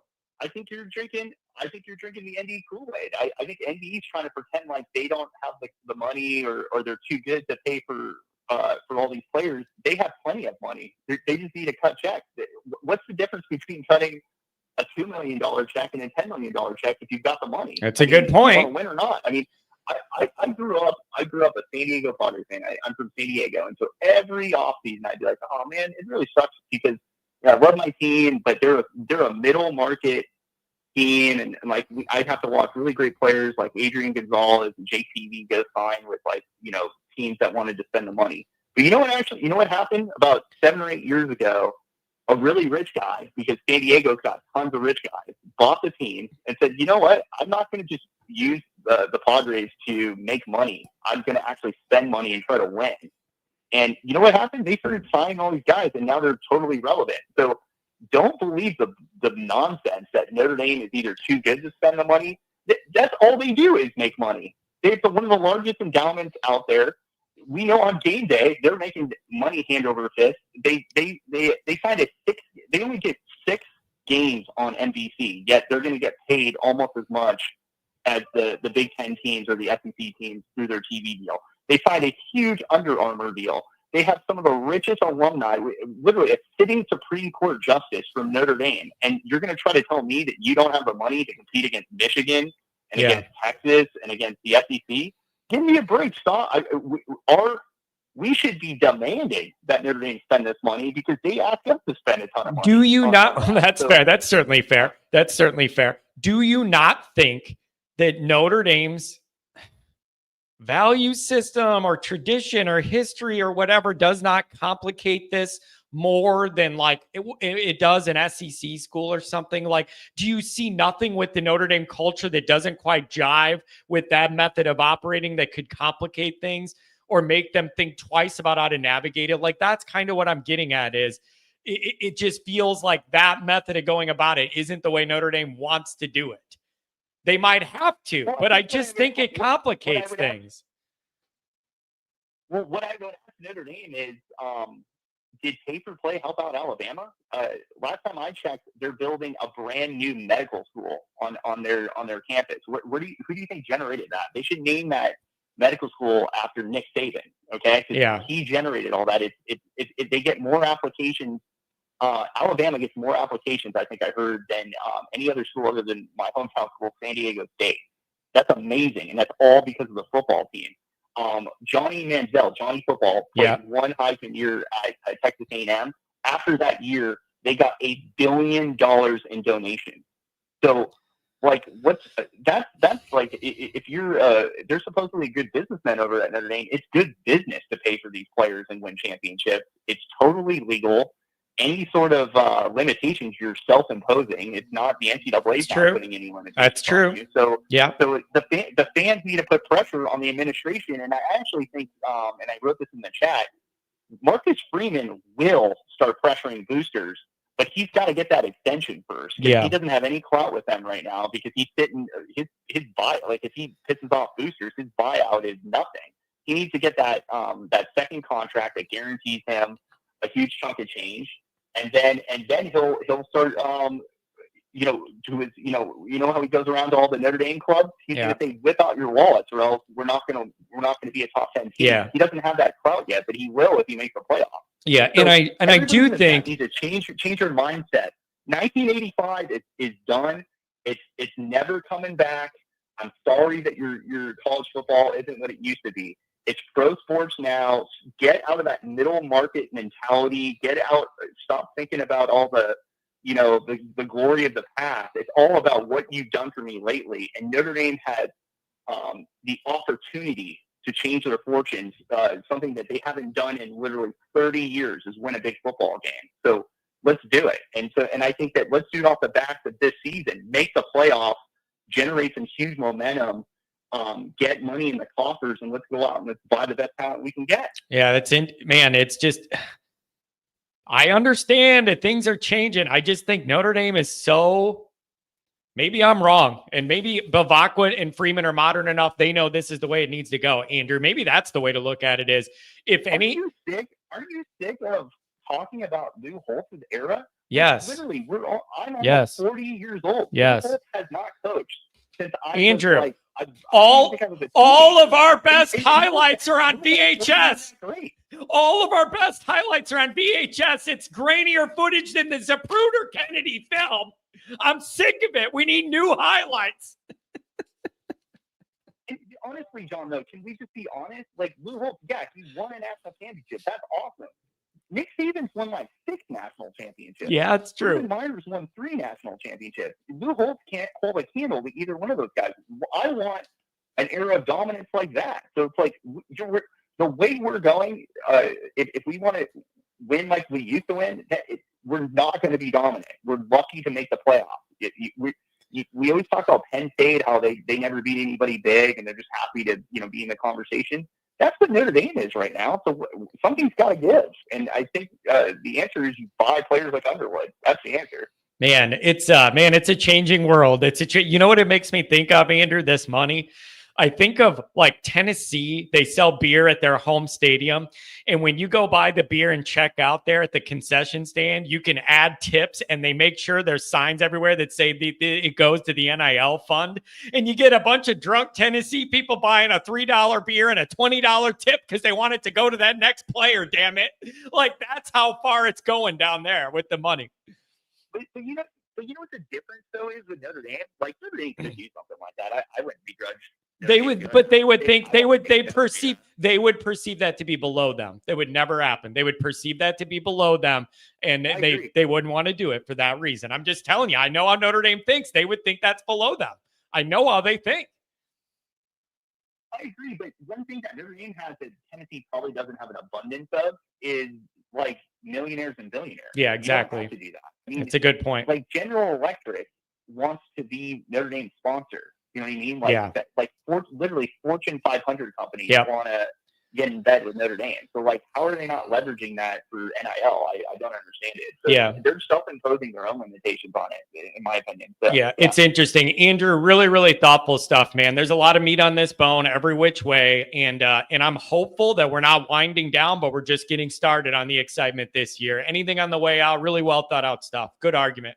Good debate. No, bottom line, hey, I know I give you a lot of crap about the whole Brian Kelly stuff, but it is an absolute disaster for him down there. So, but I guess don't worry about jinxing. I get it. That's your business model, and so have fun. But really, it's all about winning these next two games. And if we don't, like I mentioned on Wednesday, Freeman is still on the razor's edge. Like, yep. He can either make his Notre Dame career. Like if he wins out these next few games, he's going to be Notre Dame's coach for the next probably 5 to 10 years. Dude, you are so right. It's a different story. You are completely right. There is no middle ground on this at all, Andrew. There's just not room for it. It doesn't allow, nothing in this situation allows for any wiggle room in the middle at all. It is either going to be the ultimate comeback success and whatever, and you're greeted with this home playoff game, or it's going to be you lost to Northern and Army, or you lost to Northern, or 5-loss USC with everything on the line. There is no in between. It is going to be 100% joy or 100% failure and darkness. There is no middle ground here. It is that crystal clear. You're right. And good luck getting boosters to donate money for your big NIL if you lose one of these next two games. Yeah. So it's just like so much is riding on these next two games. Yeah. Arguably the most important two games at Notre Dame in like years since 2012 or something like that. Yeah. No, you're absolutely right. There is no middle ground. There's no in between. I always talk about nuance. There is no nuance. It's either going to be all one way or all the other. Andrew, really, really, really good call, man. Thoughtful stuff. Thank you as always. Hey, thanks, Sean. Have a good one, buddy. West Palm Pat. A ton of wisdom coming from the mouth of this caller. The clowns in the chat should listen carefully. Yeah, listen, Notre Dame's got a lot of money. It's just a matter of where they want to spend it and how they want to do it. But there is a lot on the line for Marcus Freeman these next 2 weeks. Good Lord, man, it is all or nothing. All right, well, we're going to get through a few more callers. The energy's definitely up, Irish Football Pod. It's a beautiful, beautiful thing. Always Irish Art, $20 holler. That's a good name. I like that. Underwood flipping should have been no surprise to LSU fans. They ignored his newest high school coach, Connor Stallions. That's true. It was baked in a couple months ago. Good for Nuss. He'll get more money to stick around next season. And the funny thing is, they all want to run Nuss out of town because he's regressing because Brian Kelly's his coach. Jaden Daniels was such a unique talent. He was able to overcome the regression every single quarterback Brian Kelly's touched since Cincinnati has ever gone through. Seriously, he did the double quarterback thing at Cincinnati, and it was, yes, Andrew, that is the real deal. He really is his coach. That is not made up. That is a fact. In a high school in Michigan, yes, that is true. Vandy, Tyrone, it's Vandy. And Pavia Mafia, by the way. Pavia Mafia, they've had to, listen, LSU's had trouble stopping running quarterbacks. And I understand that Pavia is not Alabama's quarterback with his legs, but I'm just saying they've had trouble against running quarterbacks. A&M, that burned him. Florida, this guy's ankle was busted and he couldn't run. But I'm with the Pavia Mafia, man. And the momentum is down for LSU right now. It's a home game. Let's see what the vibe is when they have a bunch of losses and all this stuff. And yeah, again, drunk. Clark Lee getting some revenge on BK there, his old boss. That'd be nice too. It'll be interesting. But the thing with Nussmeier is that old offense is regressing bad.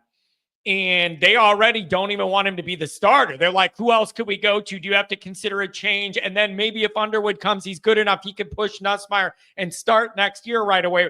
Now their entire plan's messed up. You're either going to have to roll with Nussmeier and hope he doesn't leave or go do something else or whatever.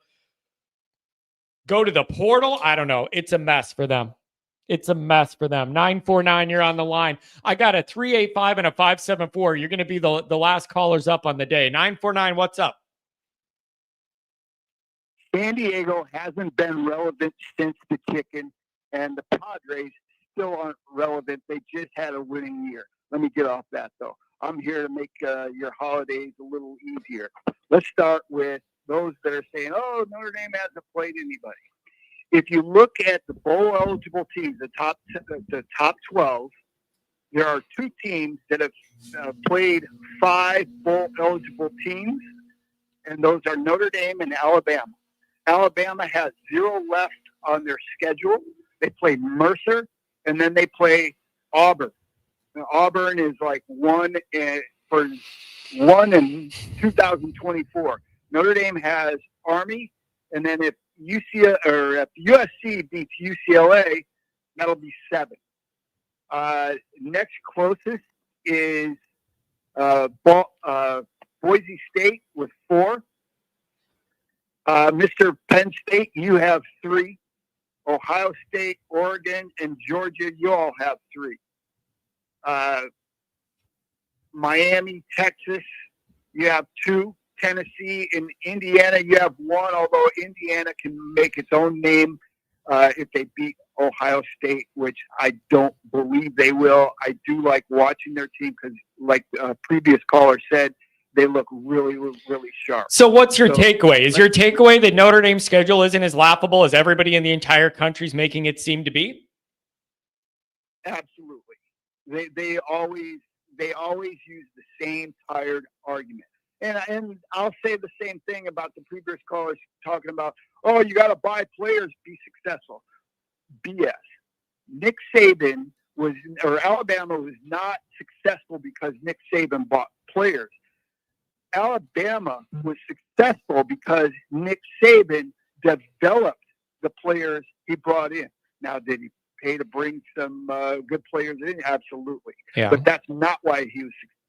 Notre Dame has failed because they haven't developed players. We've had players that have gone on to achieve success, but that's because they were good coming in.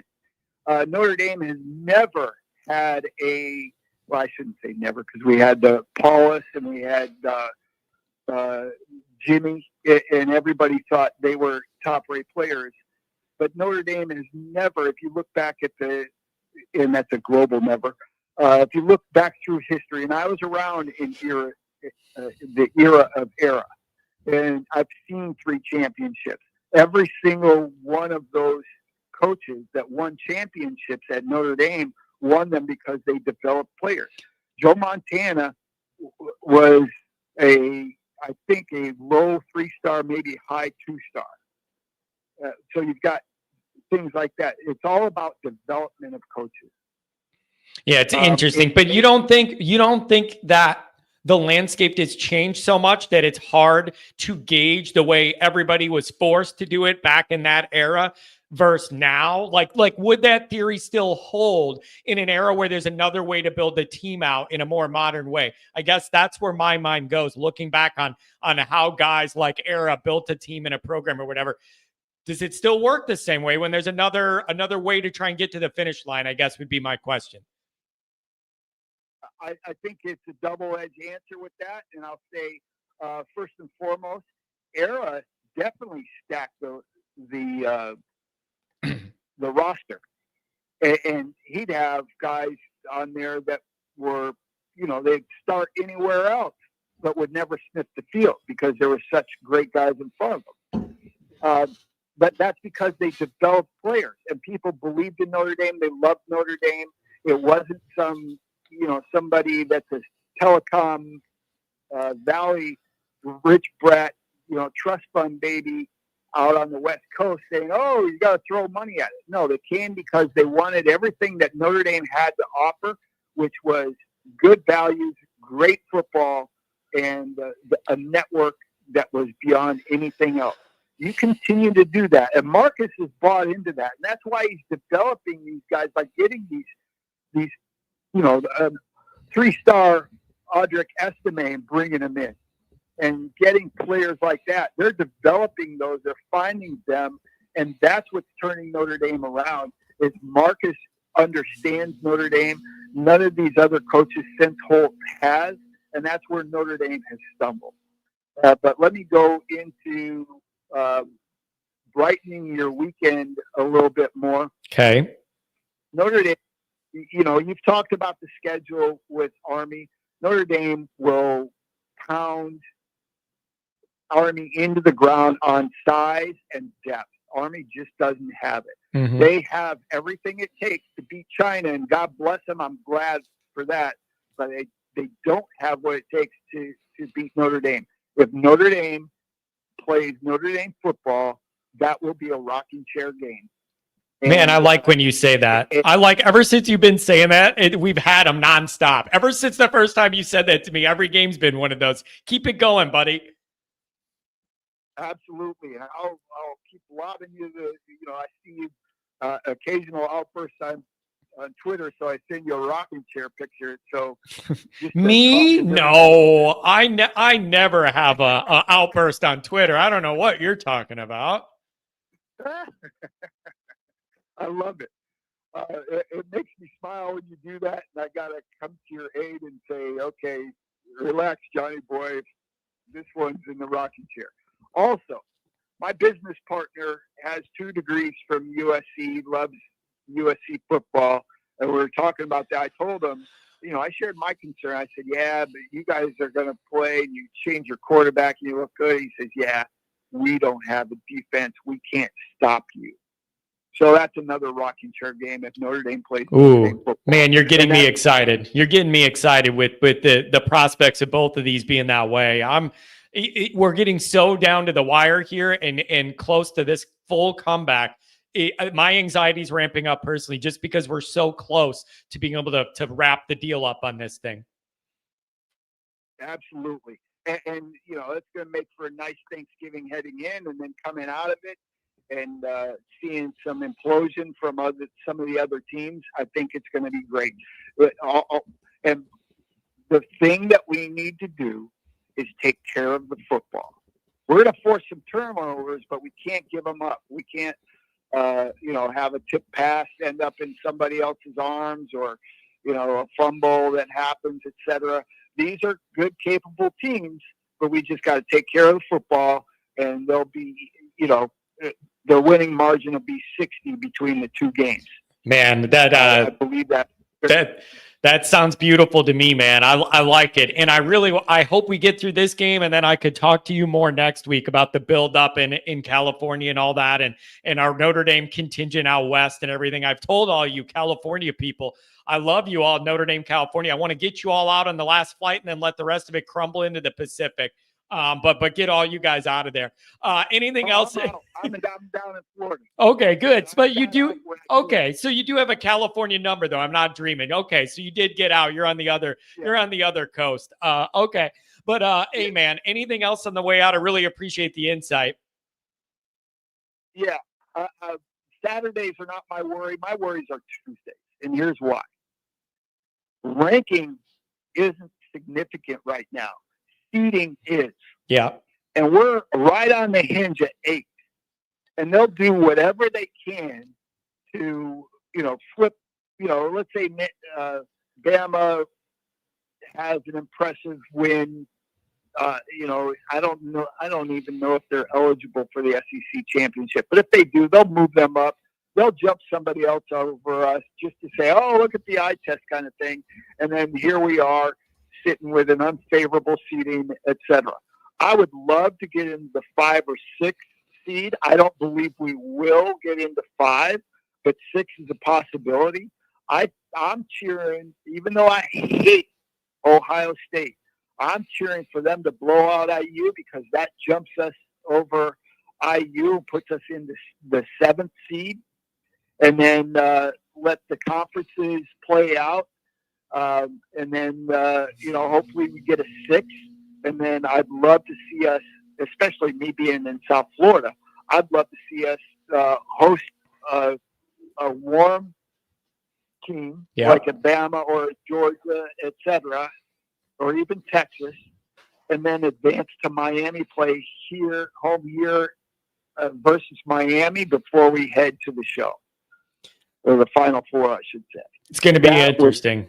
Yeah, I would love that. That'll be my Christmas holiday from Notre Dame to me, and I haven't had one in a long time. That said, you just have to sit and wait it out on Tuesdays, and that's why Tuesdays are my nemesis now, not Saturdays. I'm confident in what Marcus has done with the team. Oh, the other thing I'll say, the article that you mentioned about Marcus, it could be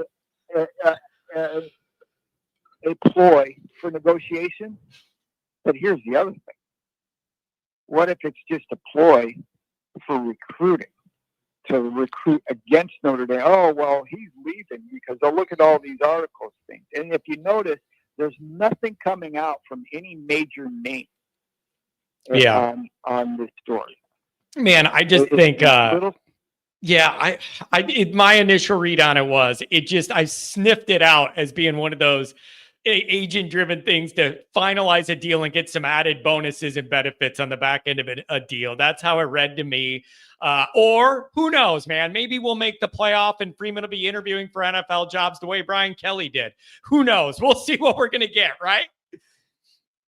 Yeah, I don't think that'll happen. If you look at Marcus, he's got a young family, a big, young Catholic family with an Italian Catholic wife.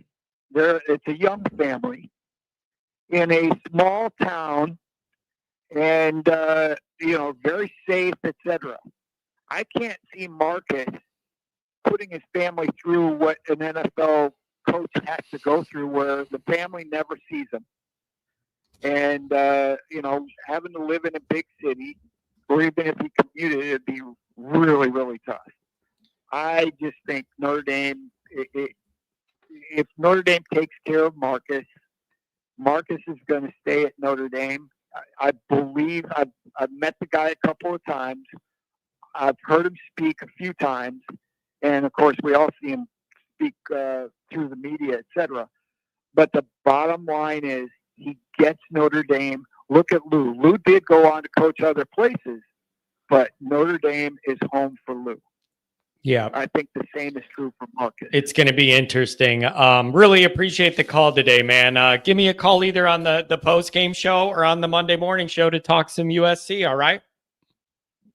Hey, and just like everybody else, most turkeys are nervous this time of year, and that includes all of us, but I have faith in Notre Dame football. God bless you. God bless everybody, and happy Thanksgiving. I appreciate it. Thank you very much. Man, I have nice callers. I'm going to try and get the few left here. We're going to have to tighten it up so I could do some writing here, but I want to get these callers in. Everybody waiting. John, what would you do if somebody gets an Always Irish tattoo, co-host an episode? Yeah, you certainly get to co-host an episode and show off the tattoo. I've thought about getting an Always Irish tattoo. I just don't have any muscle. I can't. Where am I going to put it? I would love to get, I am this brand name. This brand name is me. There's no separation at this point. I realize that's unhealthy, but my identity is Always Irish. Always Irish is my identity. It's one and the same. This is all like linked together, and I would love to get a tattoo of it. I don't got no muscle. Where am I going to put it? What am I going to do? Would have been going to put it on my arm bone. I don't have any muscle, and I'm not going to be one of those guys who's like, I got this badass always Irish tattoo. Where is it? On my ankle or something. Like, I can't. What am I going to do? I don't got no arms. What do you? I got no muscle. Yeah, lower back. What are you going to do? Like, what are you going to do? It ain't a target. What are you going to do? I can't, like, I got no muscle. I got no muscle. So it's just rough. I don't know where I'm going to put it. So I've thought about it. I just don't, man, I don't have no muscle on the top of my bald spot. That's a good one. The problem with that is it's going to change and everything's going to move. This is interesting. And then of these callers, I get to you. We're going longer today. What the hell? We're at the end of the race almost. The big disconnect with these callers is if the kids looked at ND like the caller does. Great.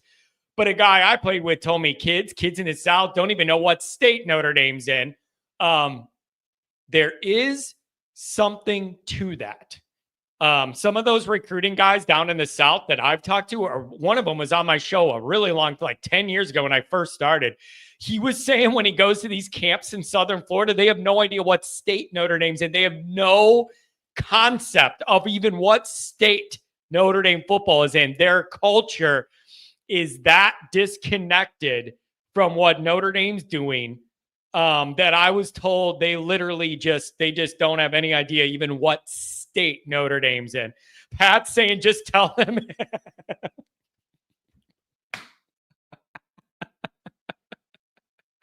Just tell them it's South Bend and they'll think it's the South till they show up and it's 20 below in January. I was misled. What's going on here? This ain't in the South. Oh, that's funny. My main man, Martinez, 385. Make it come alive, baby. Johnny, am I clear? Oh, I got a clear phone line? Oh, you might be the clearest phone line of the day. What the hell's going on? Lucky me. Not much, buddy. Hey, just a few things. I agree with both Andrew and the last caller. You know what I mean? With both of them, as far as money-wise, Notre Dame has $14 billion in endowment money. You know what I mean? Some of the wealthiest donors in the world. But I disagree about having to pay a kid coming out of high school $12 million. You know what I mean? Or whatever. I know. It's a good deal if you could get it. It's a good deal if you could get it. But yeah. Right? But I'm worried about that changing. Is that the bar now for the top quarterback? It's not just about this, but it's about where this goes now and what if this sets a precedent of I just don't know if that level of this is sustainable is my issue. Does that make sense? Yeah, and to touch on what you said, a lot of these kids from the South, which everybody goes after because everything's bigger in Texas and the South, whatever, all that bullshit talk. Anyways, but one thing I'll agree with you, they don't know where Notre Dame is. It's true. It's like they're totally disconnected with the culture of Notre Dame. You watch that Pivot podcast with Justin Tuck recently, and he says, I never seen snow till I came to South Bend. You know what I mean? Yeah. And and he says, I didn't appreciate South Bend the way I did. Archie Denson, like I tell you, said it best. When you get to Notre Dame, you want them 4 years to hurry up, so you can hurry up and get your degree, leave Notre Dame, and you spend the rest of your life trying to get back to Notre Dame. Hey, like I tell you, I've been to South Bend, man. If I could live right there, right on campus, that little bubble that they live in, I would live and die right there too, and be buried right next to Regis Philbin, right? But because it's a great culture. But the thing is to just touch on a few things Andrew said. The South, the SEC conference, they've always paid their players. Let's be honest. They paid their players. And I've said it before over and over. People can disagree with me when they want. In the 90s, they had maybe Florida and Tennessee. Okay? They did. They had two teams. They've always played high school teams, man. Mercer, come on. Alabama's playing Mercer. Come on, man. Like I'm so sick of people giving the SEC so much credit because they've rigged college football for the last 20 years. They really have, John. This is not a lie. They've got ears. They had whatever rich Southern white money they got down there, old plantation money, whatever you want to call it, old oil money they have down there. They've had ESPN in their pocket. They've had whatever big writers in their pocket. That conference is the most overrated, like break the rules conference out there. And we get so much shit for following the rules, for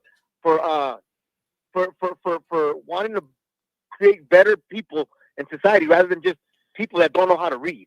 Yeah, we're the chat's noticing a trend, Martinez. They are saying that you have a trend when you dump on the SEC. Are you an SEC hater? I am an SEC hater. I hated the SEC.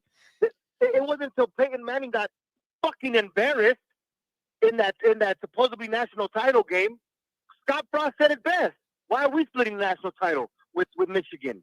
We just beat the number 4 team in the country, which wasn't it Peyton Manning or somebody? He got fucking embarrassed. And it wasn't until after then, when Urban Meyer came back, that they try to revolutionize college football because of what Urban Meyer did down in Florida. It's the truth. It's the truth. Like, I mean, come on, man. You play 2 high school teams a year? I mean, half of your conference has always been dog shit. When has Mississippi State been relevant ever since Dak Prescott?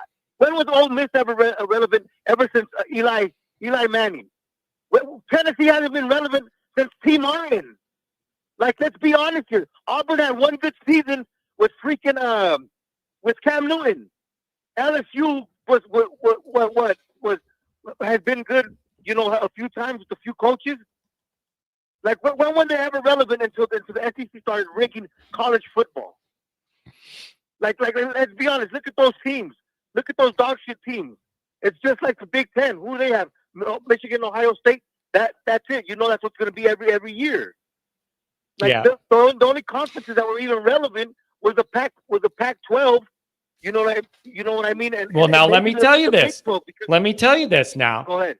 Notre Dame may get their chance. You may get your chance, man. You're looking at a situation where you may have a 2-loss SEC team coming up and playing Notre Dame in the cold Indiana wintry night. Oh.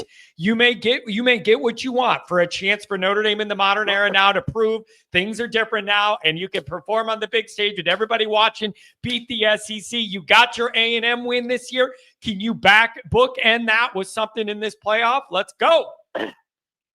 No, and Johnny, that's what I'm hoping. Sorry.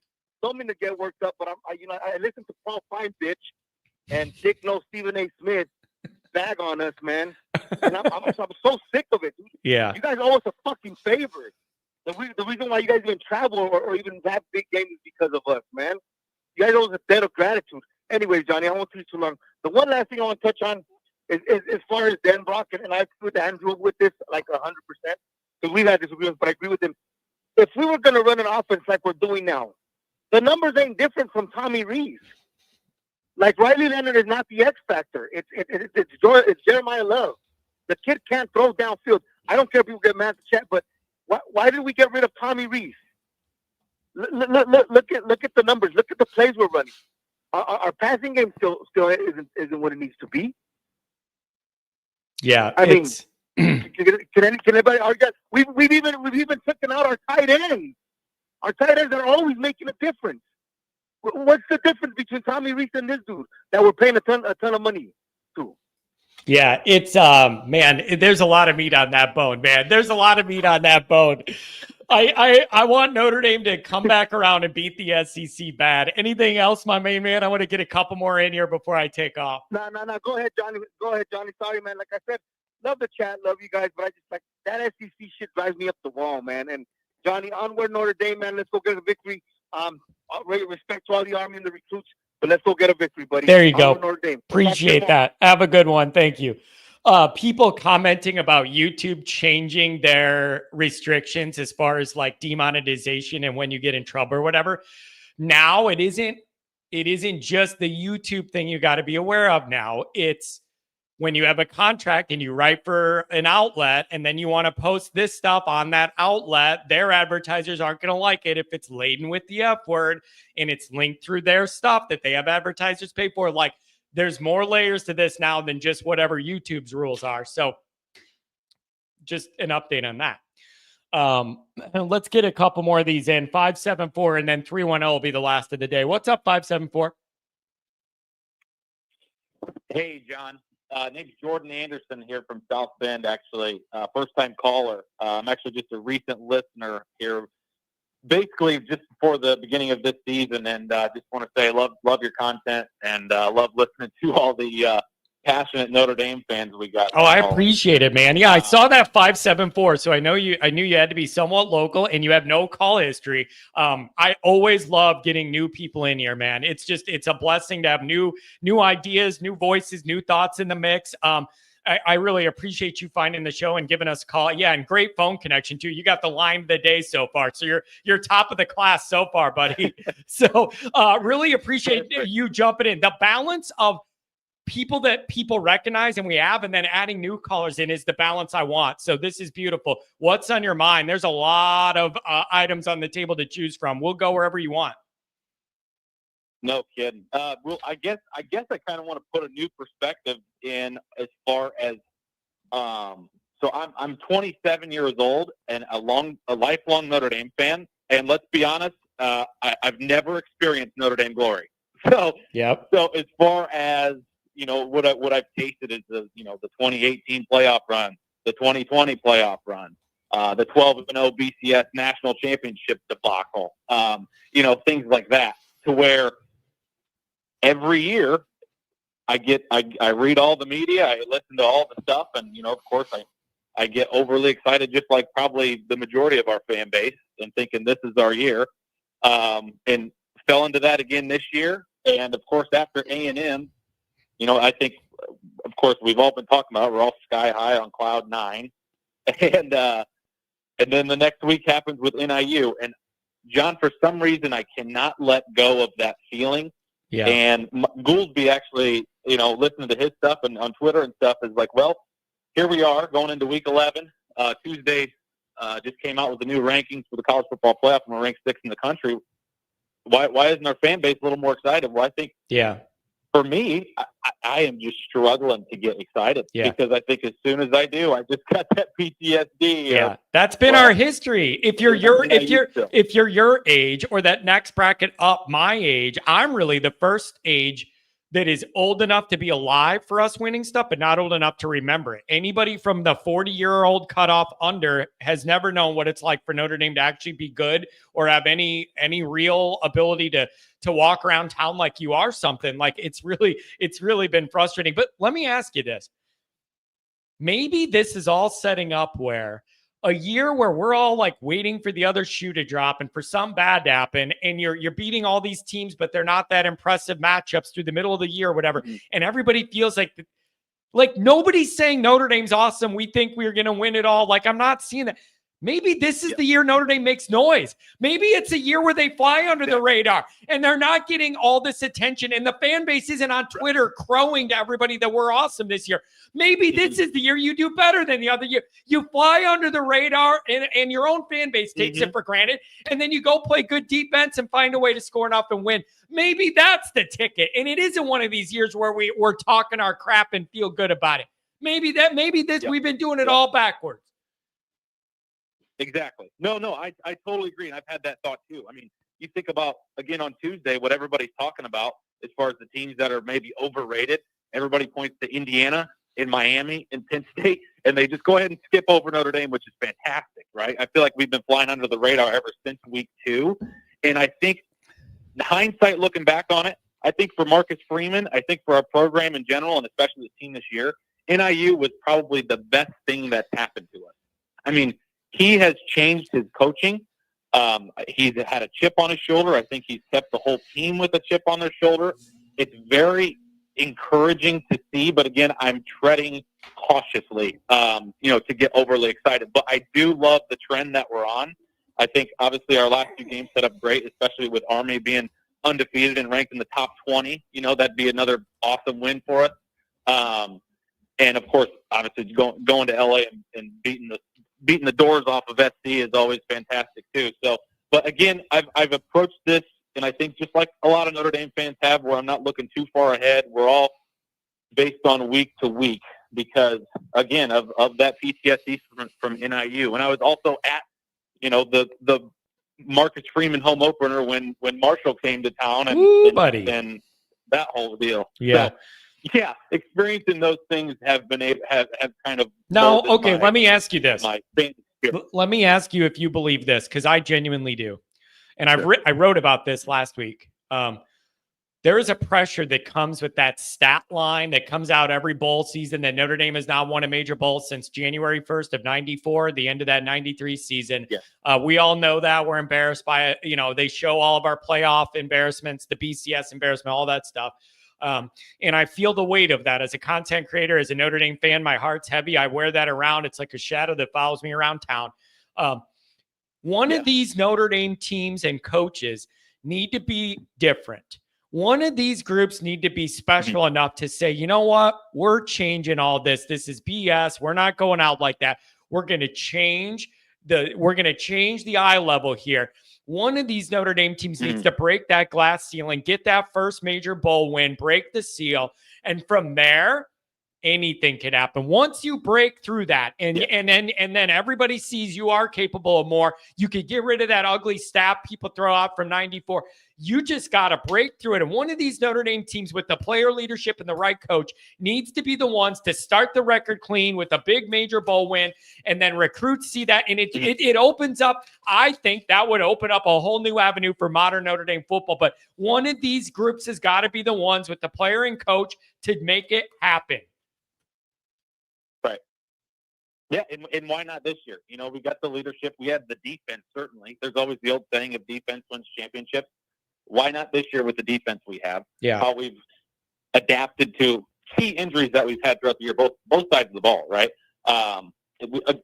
Obviously, we have the coaching. We have the leadership. I still, like I said, I'm trending up on feeling about Marcus Freeman. I'm feeling way better about him, just because I've seen that chip on his shoulder since week 2, ever since, you know, the NIU game when he said, "Oh, maybe we read our own headline." Yeah. Well, and even before then, were- remember when he said, "I don't even know who we play next"? That ended up coming back around to bite him too. I think he learned a lot of tough lessons. I think that guy learned a lot of lessons. Yeah, I agree. Totally. But yeah, John, that's all I really had. I wasn't going to bash on the SEC. I wasn't going to comment on NIL. Yeah. I think those are all great topics, so maybe another call I have. But I just want to at least get on here and say thank you for all you do. Oh, no problem. Listen, man, I love this. All I want to do is just talk to the Notre Dame people and just engage with all these people and meet new people and whatever. And if you're local to South Bend, you got to start getting to our tailgates. We'll do one for the blue and gold to be the next tailgate we're going to do. I get involved with get involved with the community, man. I'm glad you found the show. Feel free to call again. And man, I love having new people in here, especially when they have crystal clear phone lines and good thoughts that make sense. It's really nice, man. I appreciate you. Thank you.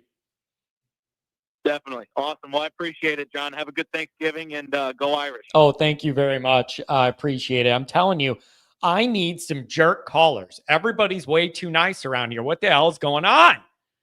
When I first came up with this call-in show idea, I thought I was going to have haters. I thought I'd have trolls. I thought I'd have like all these heated yelling debates every day. And turns out everybody's just too nice. Son of a buck. I need some mean people. Pat, you don't count. Pat, you're way too far on the inside. You do not count. You're way too far on the inside. Even Kent loves me. Like, Blyberg, that's the one. That's the one for sure.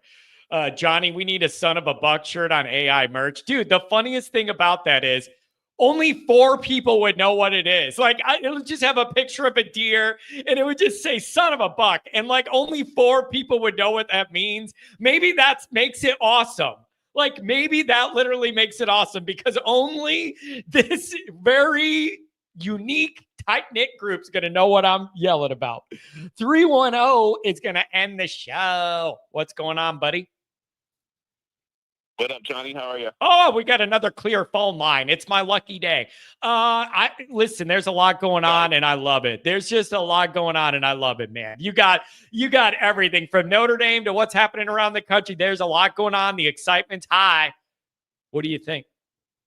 I'm super excited. Where are you in your Notre Dame soul from scale from 1 to 10 right now?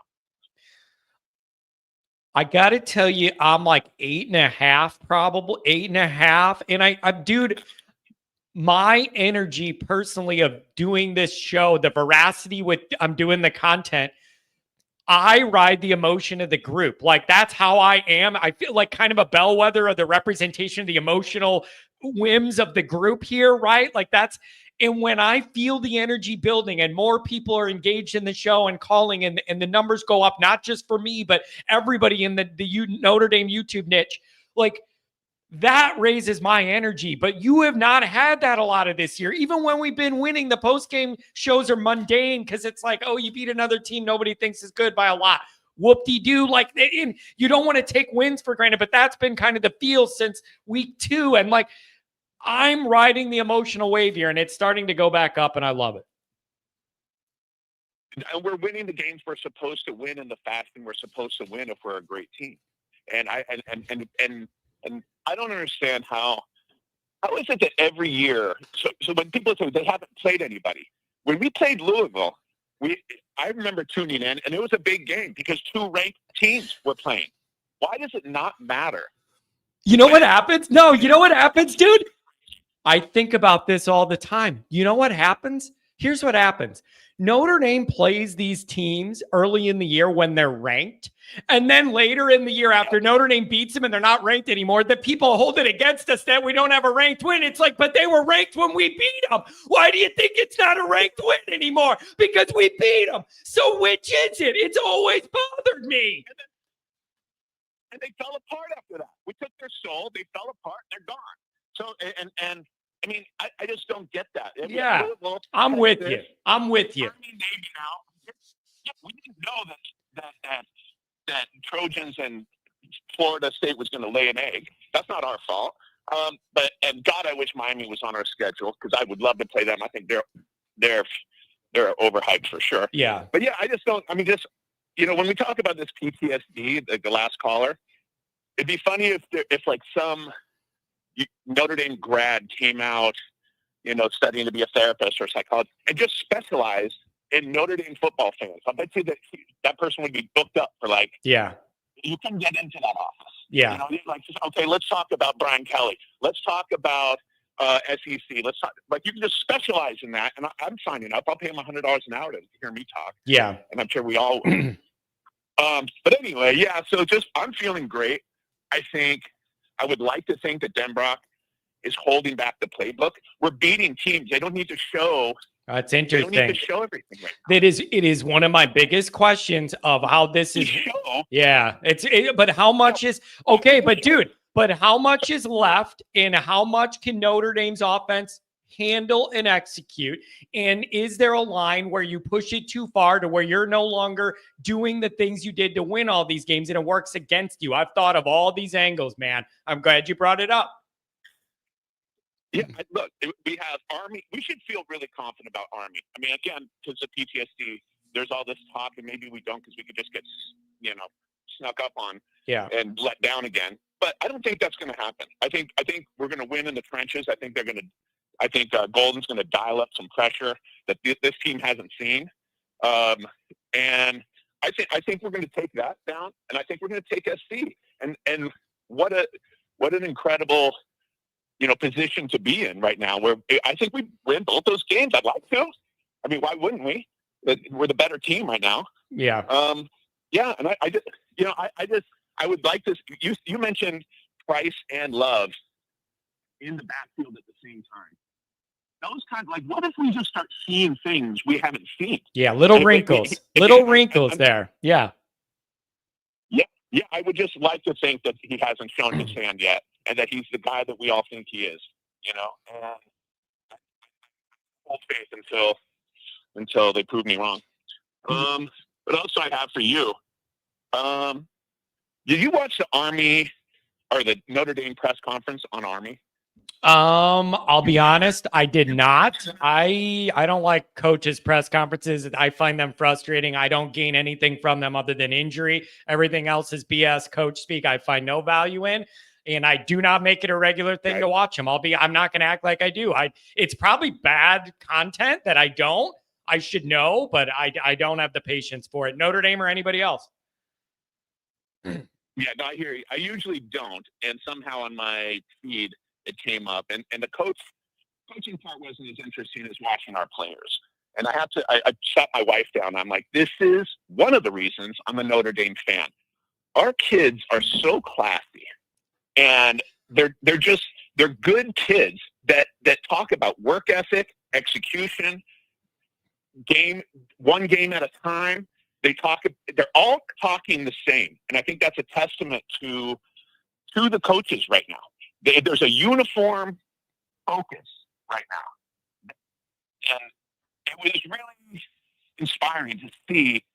Outside of what we think they are on the field, off the field, I think they're on the same page, which makes it that much more exciting. So if you get a chance, go check it out. Even Riley Leonard was watching him talk, where he said, "Man, I basically just started taking snaps in August." Yeah, he's getting better. Yeah, he's tough. getting more reps. His reps mean something, man, and we're getting reps. He's getting his reps in, and I still think his accuracy is probably shit. But Denbrock knows that too, and maybe the tight ends do. Maybe we do start seeing our tight ends come into play. Game one of the playoffs. I don't know. Yeah. I'm holding hope, man. Yeah, it's going to be really interesting. Do. But listen, man, I've thought of a lot of the things you are. And Denbrock has a more robust playbook, but Notre Dame's been limited. Does he open that up a little bit when we get down the line here to see some new things? How much can you stretch that before asking our guys to do things that they haven't done all year to be successful? Like, I'm thinking of all those things like you are, because I think Notre Dame's defense is going to keep them in any game they play, but I feel like this offense, you're going to have to squeeze more juice out of it eventually to get where you want in the playoff. I believe that. Even with our good defense, this offense is going to have to do more at some point. How many more levels do they have to add to this? It's a big question I have. I hear you. That all that makes sense. But what if they're practicing these plays? They don't necessarily need to be game time. Just like the fake. It's a good point. It's a fair point. Or fake kick. There could be some. It's a good point there. Yeah. We don't know. Yeah. And I'm just really hoping there is. Yeah. Because we do know what this is, and I hope we just need to mix it up a bit. And I cannot. Maybe it's just I'm not an X's and O's guy. Like you say the same thing about yourself. I really am not. But I cannot stand when we're throwing the ball 25 yards down the field with Leonard on a 3rd and 1. Yeah. Give the rock to one of our guys. Especially when you have those backs. Yeah. Especially when you have those backs. Yeah, it is. Man, I'm with you though. I hope there's more meat on the bone here. And we'll get into it. Anything else, my friend? I got to get the kid on the old school bus here for preschool for noon. Anything else on your mind? No, I'm the one from Cali, and even though Army's in front of us, I can't stop thinking about the Trojan game. We got 12 tickets. We're going to the pub. I think I'm hiring the bagpipe player if my wife will let me. I like it. I don't think she will. But we're going in hard. We're coming in hot, and one game at a time still. But I'm not going to lie. I'm looking at the Trojans right now. Yeah, man, it's going to be interesting. Give me a call back after this game on the post-game short, getting into next week for USC.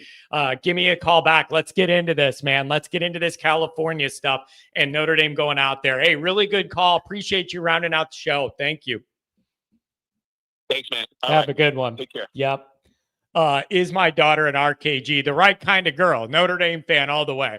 She does. She puts on the little Notre Dame cheerleading thing and goes like this in front of the TV. That's good enough for me. Please go live during games as suggested and wear a blood pressure monitor. Every year, I try and add things to what I offer here. That's all I'm going to say. Every year that this goes, I try and think of another way I could add another wrinkle. Maybe something like that is in the offing moving forward. I don't know. We'll see. All right, you guys. John, what's your daughter's highest level of education?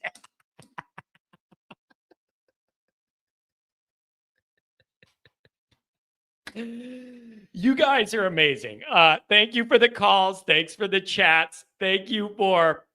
Yes, there will be an open chat for the Army game. I was late putting that up last time, creating the preview for the episode. I'll get that up before the game so we could chat. Thanks for the calls. Thanks for the chats. Thanks for the donations. Yes, it will be open during the game. I will open it up and do it before the game starts. The energy's rising in Notre Dame land. It's a beautiful thing, you guys. Let's ride this out. This is what we wait for is these final 2 weeks. with everything to play for. Let's go. Love you guys.